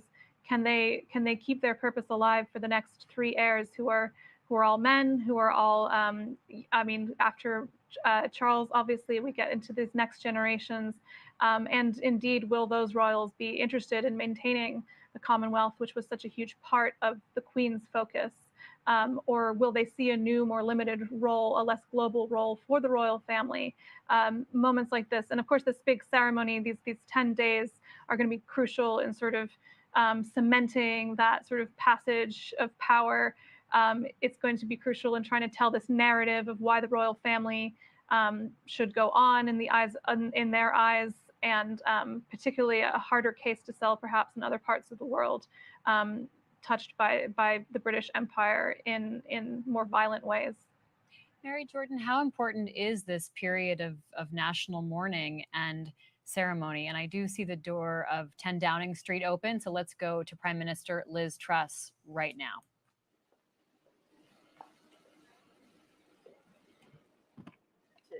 By the news that we have just heard from Balmoral.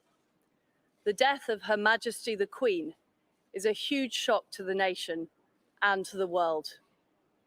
Queen Elizabeth II was the rock on which modern Britain was built. Our country has grown and flourished under her reign. Britain is the great country it is today because of her. She ascended the throne just after the Second World War. She championed the development of the Commonwealth from a small group of 7 countries to a family of 56 nations, spanning every continent of the world. We are now a modern, thriving, dynamic nation. Through thick and thin, Queen Elizabeth II provided us with the stability and the strength that we needed. She was the very spirit of Great Britain, and that spirit will endure. She has been our longest ever reigning monarch.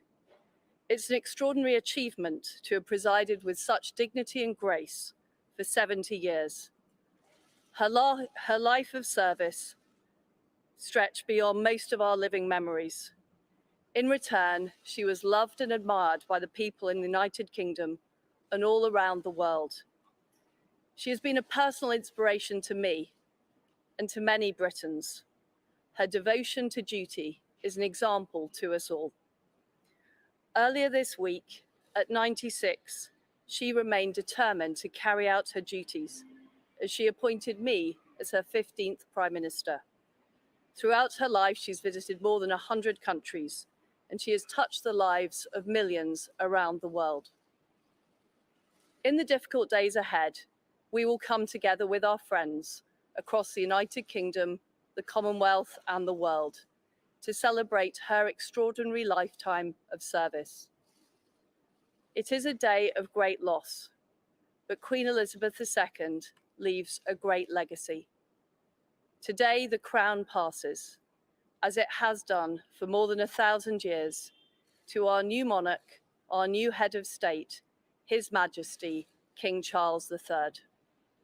With the King's family, we mourn the loss of his mother, and as we mourn, we must come together as a people to support him, to help him bear the awesome responsibility that he now carries for us all.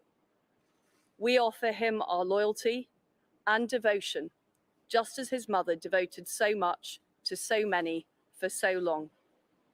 And with the passing of the second Elizabethan age, we usher in a new era in the magnificent history of our great country, exactly as Her Majesty would have wished, by saying the words, "God save the King."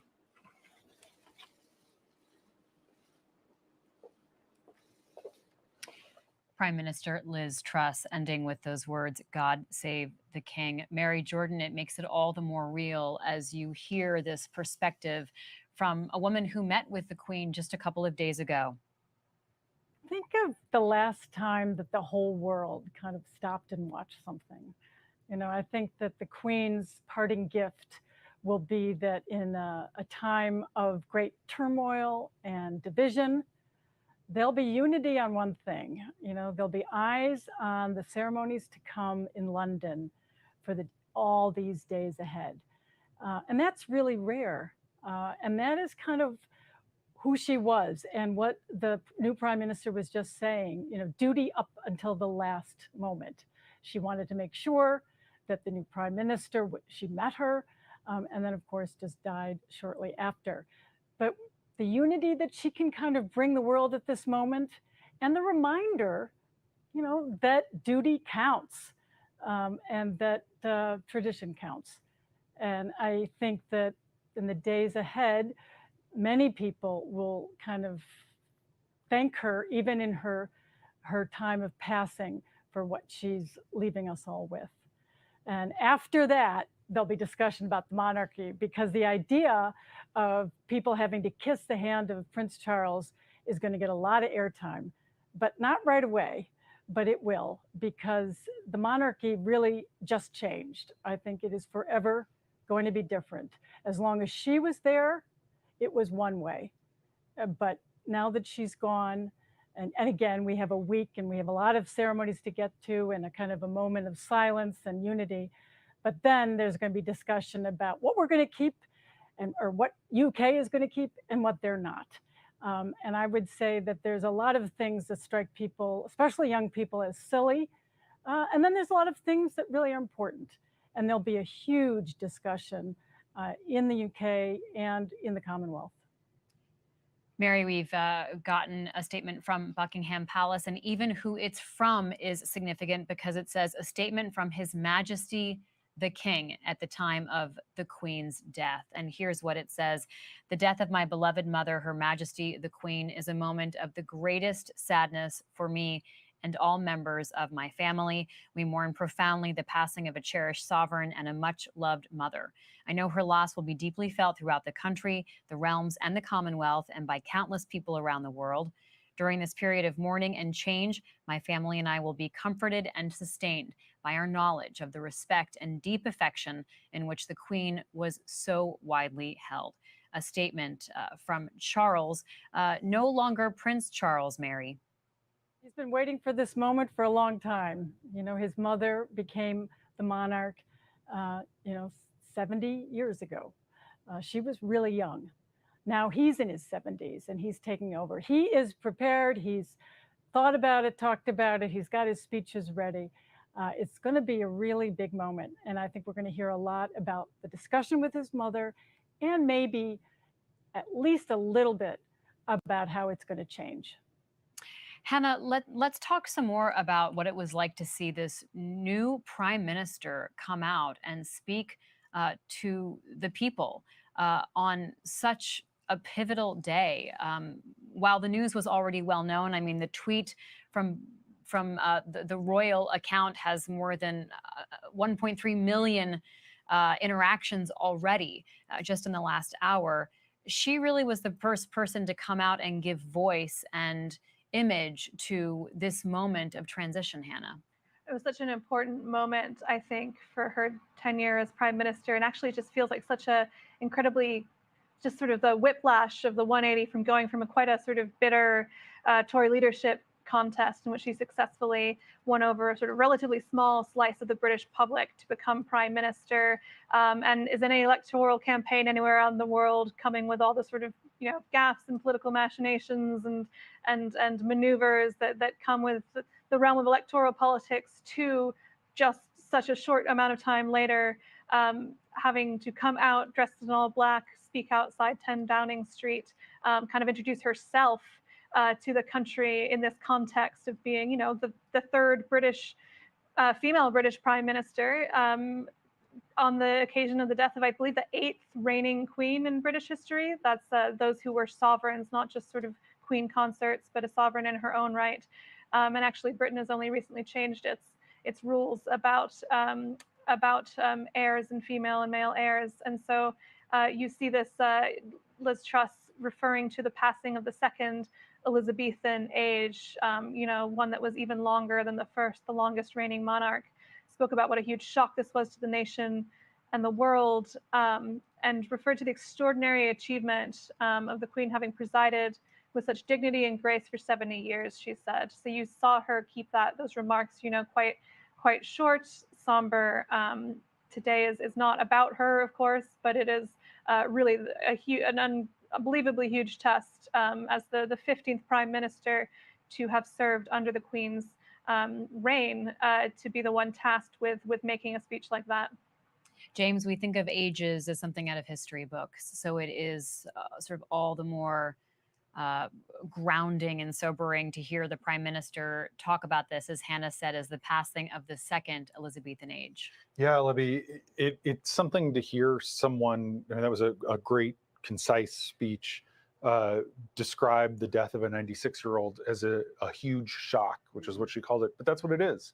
It is more than 3 in 4 Britons have never known life without Queen Elizabeth as their monarch.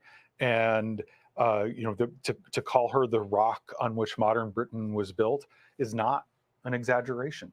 And she did capture the spirit of Great Britain. She does leave a dramatic legacy. It is difficult for a prime minister to offer hyperbole in a speech like this, because it's so true that she is so foundational to the British experience of the last century. Rhonda, tell us about the reaction here in the United States from political leaders.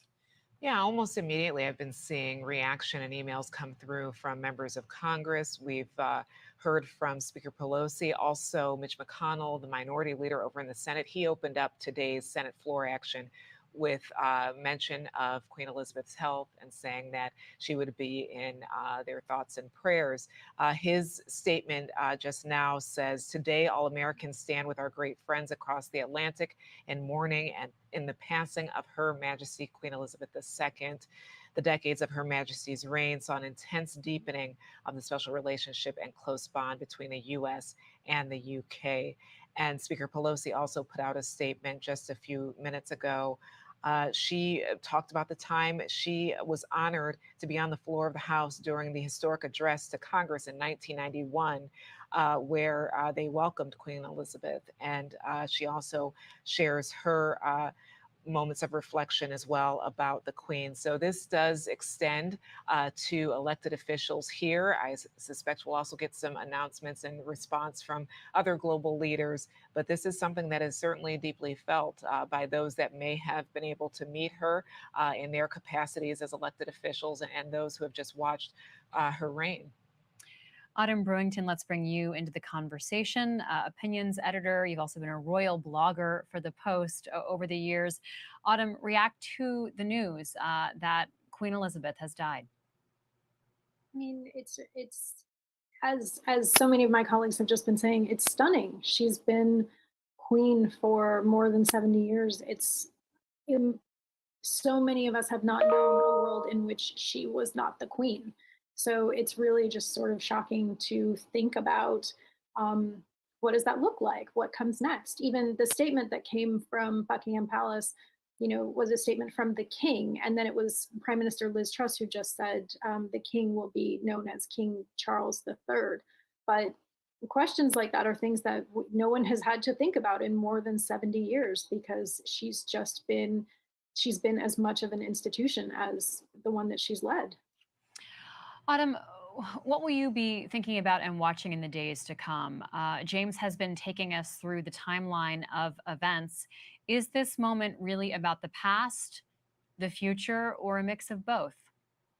So that's a really interesting question. And I think partially the answers might be different for an American audience versus a British audience. I think a lot of people, particularly over the next few days, are going to be looking back and, kind of thinking about the depth and breadth of the Queen's reign, all of her firsts, all of her achievements, and sort of where do they go from here.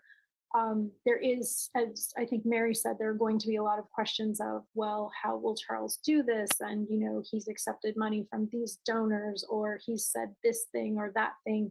A lot of reactions to how then Prince Charles, now apparently King Charles, has conducted himself have really been because of, his outreach to government ministers, his comments about politics or architecture or climate change, like other sort of issues of the day. These are really in contrast to how Queen Elizabeth has been apolitical, and she, did not get involved with issues of the day, but she was sort of this, she was really figurehead leadership. So people are going to be looking to see, does he intend to lead in the way that she led and really defined that role? Will he do something different? I think right away we're going to be seeing a lot of just national mourning and retrospectives. And then it will be really interesting to see, kind of what issues does Charles raise? How does he want to start off, his reign? It was really significant in February that at the anniversary of her accession, to mark her 70 years on the throne, the Queen put out a statement that included saying that she hoped when the time came that her son's wife would be known as Queen. That was an issue because, when Charles and Camilla married, Camilla was not particularly popular in Britain, and they had said she would be known as Princess Consort. So this was sort of an effort by the Queen to ensure there was not controversy at the start of Charles's reign, and sort of helping him to start off on a solid footing, letting it be known that she supported this. So that's why the palace could say now the King and Queen, referring to Charles and Camilla, are at Balmoral and taking next steps. Yeah, Autumn, I was just reflecting as I was reading some of your old pieces, even from less than a year ago at the start of this year, there were questions that you had and things that you recognized that the Queen would have to face as she hit her 70 years on the throne and celebrated that occasion this summer. And that was one of the bits of business that at that point you had pointed out sort of left undone. How would a future Camilla be referred to, and why is that significant? There were other questions for the Queen in terms of just what her idea of a future royal family might look like. Did the Queen, as far as we know, lay out for us a sense of what she wanted the monarchy to look like in the future? I don't think she made any specifically sort of public statements about that. And there's been a lot of tension in the royal family about, who would have what particular public sort of taxpayer supported or not supported roles. There has been a lot of talk in the past several years. The key word that I think has been sort of used a lot is transition. As they prepare for the transition to the next reign, what would things look like? And there's been a lot of talk about how Charles would oversee a sort of slimmed down, modernized monarchy. So these questions, whether, for example, when Prince Andrew was removed from his public role, it seems as though, there's been a lot of pushing behind the scenes, Andrew kind of lobbying his mother, wanting to be back on like the public stage, and Charles and William sort of being opposed to that. The Queen hadn't spoken publicly about what her preference was, but the fact that, in the wake of sort of some of Andrew's legal troubles and his very poor PR moves a couple of years ago, that she removed him from public duties, that sent a message of she was aware of public sentiment. She was not, she did not want to make anything worse by having her second son be, a public representative of the monarchy. And sort of where Charles goes from here is something that will be closely watched. Hannah, let's go to you for this question of a look back at the past and all the remembrances that will happen over the coming days, and also this looming question of the future. And part of this process is seeing Charles ascend to the throne. So we can't ignore the future even as we reflect. this is just such a test of how long the monarchy may last going forward forever. You know, this is it was so much of its popularity was so tied to the popularity of the Queen specifically.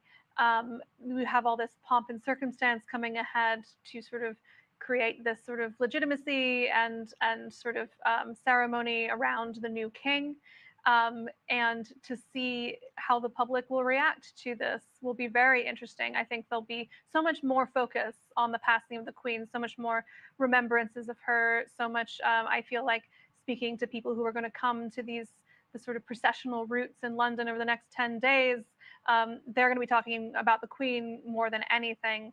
And it will really be up to Charles to try and sort of connect himself to his mother's legacy, to try and, in honoring her, sort of see that he is picking up where she left off, and whether that can be achieved is yet to be seen. But again, I mean, everyone has been saying it, but such a shocking in some ways and not in others. Obviously, we know she was very elderly, but whenever you have such a huge change to the most important cultural figure in Britain after 70 years, I think while we know so much of what's going to happen in terms of the ceremonies, each day by day schedule to commemorate this moment, it's also feels very unknown all the same going ahead.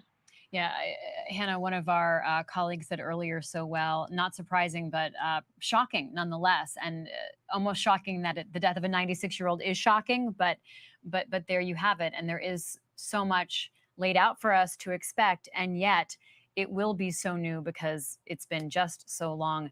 James, talk to us about the timeline here and how this is viewed as the start of these next days. A 10-day process that is extraordinarily choreographed. 10 days from now, there will be a royal funeral like none of us has ever seen. London is going to essentially be locked down as people descend.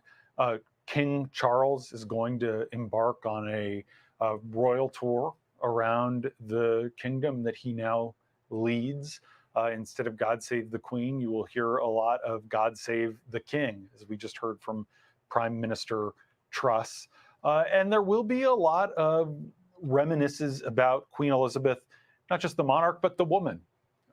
Someone who loved jigsaw puzzles and watching programs on the BBC, as someone who loved her horses and her corgis, someone who loved on Fridays to sit on a comfortable but faded sofa and sip her favorite cocktail of gin and Dubonnet, the liqueur. There will be a lot of reminiscences of that sort. We heard many during the Jubilee in 2012, and then again this summer, and we'll hear them with a different sort of tone, and you will see sort of this mourning. This is for a lot of Britons. This is a woman who feels like their own grandmother, like they have lost a member of their own family, not just a head of state. And Mary Jordan, some of these things that made Queen Elizabeth normal, let's say, also perhaps belie the role that she had to play. And there's always the question, and it can't be divorced, of not only what her role and the role of the monarchy is in British life, but its purpose of existing and where the money comes from, and how Britons either justify and like to have this constant presence, or how much they see that it no longer has a use, Mary.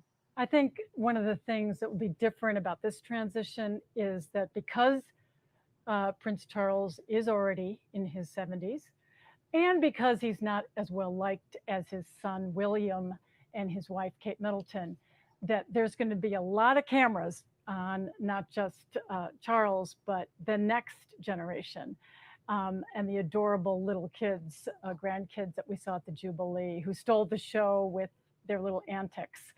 And every time we're going to hear from Charles and probably William and maybe even Kate, they're going to be invoking the Queen, because she is still the continuity and she's still the one who everybody loved. But they are going to have to modernize. And I could see, for instance, Kate Middleton saying, You know, I talked to the Queen, and you know, all those hats that she wears. I mean, she has like 20 yellow ones and 40 pink ones. She and I said we're going to auction them off for charity.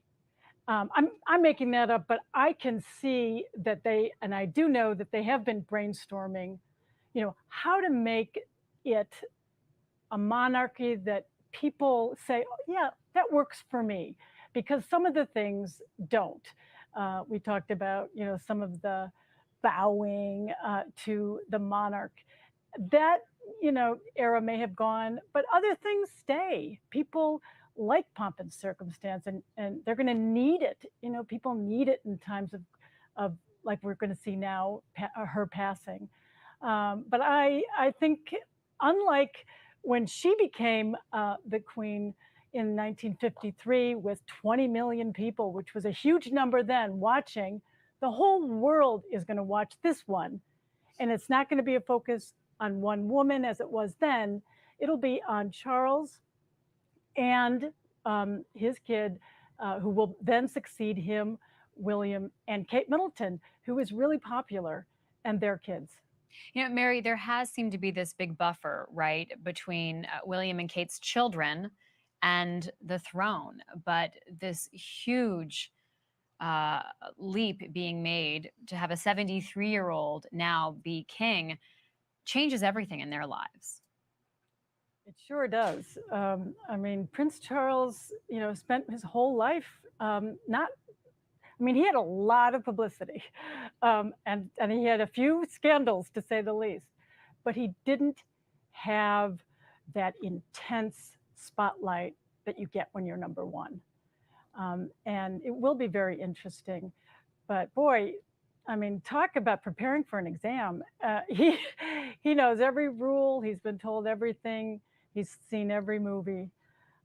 So I don't think he's going to have that much of a hard time. He told his biographer, and who I met at a dinner of all things in London, about how much he's prepared for this, and you know, that he really wanted it.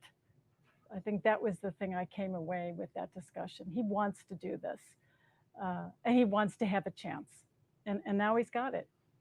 What's so complicated, Autumn, is that most people coming into power don't have to rely on their mother dying. You know, often you are elected into office, or maybe you seize power, but it's not usually this true passage anymore of a family line. So it's a complicated moment for him. It's a complicated moment, and it's also, I mean, this is dictated everything about his life. For 73 years, he's been told this would be his destiny. It decided, you know, whether his schooling at home. It dictated, you know, who he married, with famously disastrous results the first time around. This has been so much leading up to this moment for Charles, and now, you know, he's 73 when he becomes king. Is it the questions of how long of a time, you know, will he have to really shape a reign? What kind of legacy might he have? There's, you know, so much to look forward to. Rhonda Colvin, let's go to you for reaction from President Biden. Rhonda. Yeah, President Biden and First Lady Jill Biden just put out their statement just seconds ago, really. I'm going through it, and this is probably one of the longest statements I've ever read from the White House. It's several paragraphs long. He says Her Majesty Queen Elizabeth II was more than a monarch. She defined an era. Queen Elizabeth II was a stateswoman of unmatched dignity and constancy who deepened the bedrock alliance between the U.S. and the United Kingdom. She helped to make our relationship special. He then goes on to talk about the first time he met the Queen, and it was in 1982 when traveling to the UK as a part of a Senate delegation. And he adds that we were honored that she extended her hospitality to us in June 2021 during our first overseas trip as President and First Lady, where she charmed us with her wit, moved us with her kindness, and generously shared with us her wisdom. And he continues on with his reflections. But again, this just came out from the president on his reaction to hearing the news. And it's a very lengthy statement, and it's probably a testament to the type of loss that a lot of global leaders feel that this is right now. Hannah, what will you be watching in the coming hours and days? Well, I've just been looking at how the British media is going to continue to cover this. And it's been announced that the BBC, all BBC programming is going to obviously focus on this, including all BBC radio stations are going to be playing the same program until at least 7 a.m. tomorrow. And that's including, I have to say, not just obviously the news channels, but like the dance music channel, all of these things. Really, you see this machine of British media kicking into gear to cover this. The other thing I'm thinking about is just occurring to me that now the new second in line to the throne is now a 9-year-old, is now Prince George, after William, who's 40. And you see how we've been talking about the buffers, how long that Charles himself has waited for this moment, how suddenly everyone else has now moved up in that line of succession without too many people between the current king and a 9-year-old boy. Really, as we discuss the sort of how will this 10-day, how will this commemoration really mark ways that the royal family may try to continue to modernize? We've been speaking a little about this. How do they continue to prove their relevance to the public? How do they continue to prove that they are worth the taxpayer money, are worth the vast amount of land they own in Britain and collect rents on? Of course, there's often an argument made about how the British royal family, brings in the tourism money. People are so interested in that. But of course, the buildings, the history, that all remains, whether or not the royal family is also the head of state, is also playing this political role, is also has this official power that is, ceremonial mostly, but technically also at the end of the day, not. Is that something that is going to last that much longer into this century? Thanks so much, Hannah. James Homan, final thoughts from you. In a rare sort of reflective mood during an address to the Commonwealth leaders in 2011 in Perth, Australia, Queen Elizabeth cited an Aboriginal proverb to express her feelings. She said, "We are all visitors to this time and this place. Our purpose here is to observe, to learn, to grow, to love, and then we return home." Queen Elizabeth wasn't just a bystander. She was a shaper of history. And today, the second Elizabethan age has ended. Barry Jordan is someone who has covered Queen Elizabeth and her time. Final thoughts from you before we prepare to go off the air. And a reminder to our audience, we will be back many times over the coming days and weeks. Mary? I think when we think of her, so many of us, we think she was stoic. And those who met her also knew she was a little mischievous. She had this little twinkle in her eye. And I think when you see what's going on now, all eyes around the world on what happened, I think we know that there was a little bit of magic going on with Queen Elizabeth. She took the throne at a difficult time. She didn't want it. She went through wars and scandals and deaths, and she lasted until she was 96. And I think people give her a lot of credit for being a tough, somewhat mischievous lady. Thank you so much, Mary. And thank you to all of our colleagues all over who have contributed to our reporting today. You've been watching coverage live from the Washington Post as we brought you historic news that Queen Elizabeth II died today at her home in Balmoral, Scotland, surrounded by her family who rushed to be at her bedside. She was 96 years old. Flags across the UK are flying at half-staff as the second Elizabethan age draws to a close. We'll bring you coverage over the next 10 days of reflection and ceremony as Charles assumes that mantle of king. We'll be live from London as the Queen's body is moved from Scotland to Buckingham Palace and world leaders gather for the Queen's funeral at Westminster Abbey. We leave you with this look back at an extraordinary life. The great sort of paradox of Queen Elizabeth's reign is that while she was the most visible figure on the public stage for as long as anybody, no one actually knew her. She felt that she was a symbol, and that if she were to sort of become more familiar, that the magic would go. She was never predestined to become the queen, but her uncle, who was the older brother of her father, was due to become the king and became the king. That was Edward VIII. But there was a constitutional crisis in the 30s when he fell in love with an American divorcee. So he was forced to choose between her or the monarchy, and he chose her.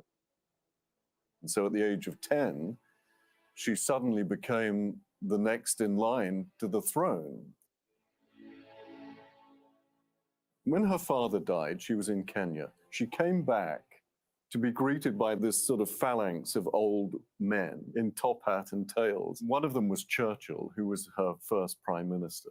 Those Britons had seen her father as the king, her uncle as the king, her grandfather as the king, her great-grandfather, Edward VII, as the king, and even her great-great-grandmother, Queen Victoria.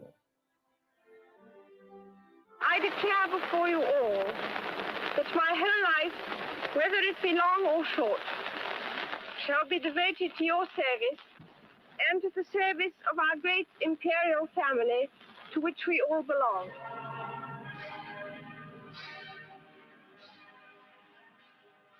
Television created these milestones of her monarchy. The first coronation to be televised and indeed watched by millions around the world. It was the first great global television event. So somebody at the BBC convinced them to do a documentary film. It was called The Royal Family. And it was the first real glimpse of them in their family environment. And unfortunately, instead of it being sort of this candid and warm milestone in television history, what it actually did was sort of break down those barriers of inscrutability. Many people believe that it sort of led then to this whole notion of the press in the 70s, 80s, and 90s actually sort of turning on the royal family. They didn't turn on the Queen herself, but they certainly went after her family. Diana, Princess of Wales, has been killed in a car accident. Diana died in 1997. The whole episode, you may remember, sort of cast the whole country into this grief and rage, really. And, you know, at first the anger and despair turned on Prince Charles. But then it slowly gathered against the Queen, and it was really the only time in her reign that the public was losing support for her. She gave a very measured and clever television address to the nation about Diana that was very sort of solicitous of her and captured the moment. So what I say to you now, as your queen and as a grandmother, I say from my heart. First, I want to pay tribute to Diana myself. She was an exceptional and gifted human being. In good times and bad, she never lost her capacity to smile and laugh, nor to inspire others with her warmth and kindness. As her reign progressed, I think the whole society saw that what they had with the Queen was a national treasure.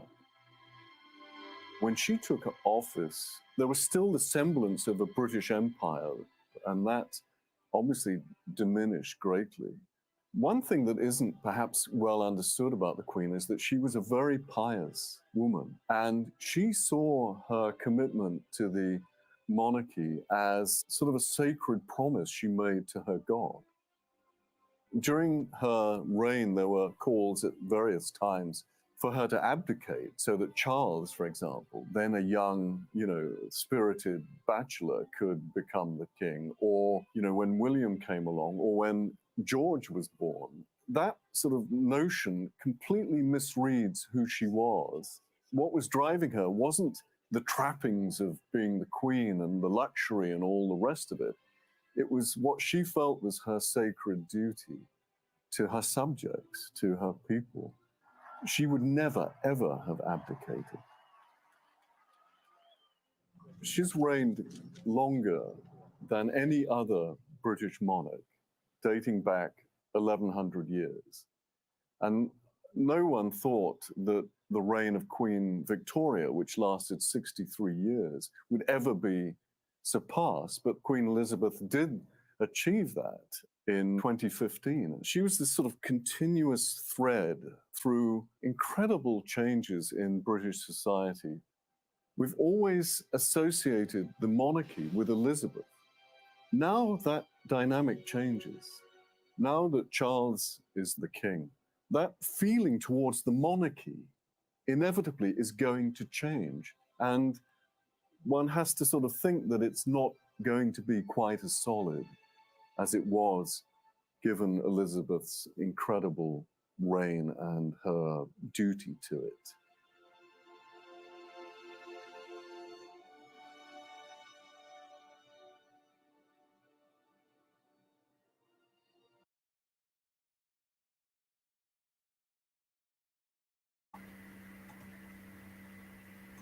All right, I'm going to end the broadcast now. I'm going to replay. Well, here's the thing. Here's what I'm doing. Okay, we're going to postpone the Harare broadcast that was scheduled for tonight. We're going to postpone that until tomorrow night or until this settles down a little bit. I have already sent a message to Dr. Joy Pugh to see if she'll join us tonight. If she does not, and she's not able to join us, or if she has something, a previous engagement, we will replay her last visit with us, talking about William and all of that. So, hold on just a minute. I will make sure that gets played. I'm going to change the time on that.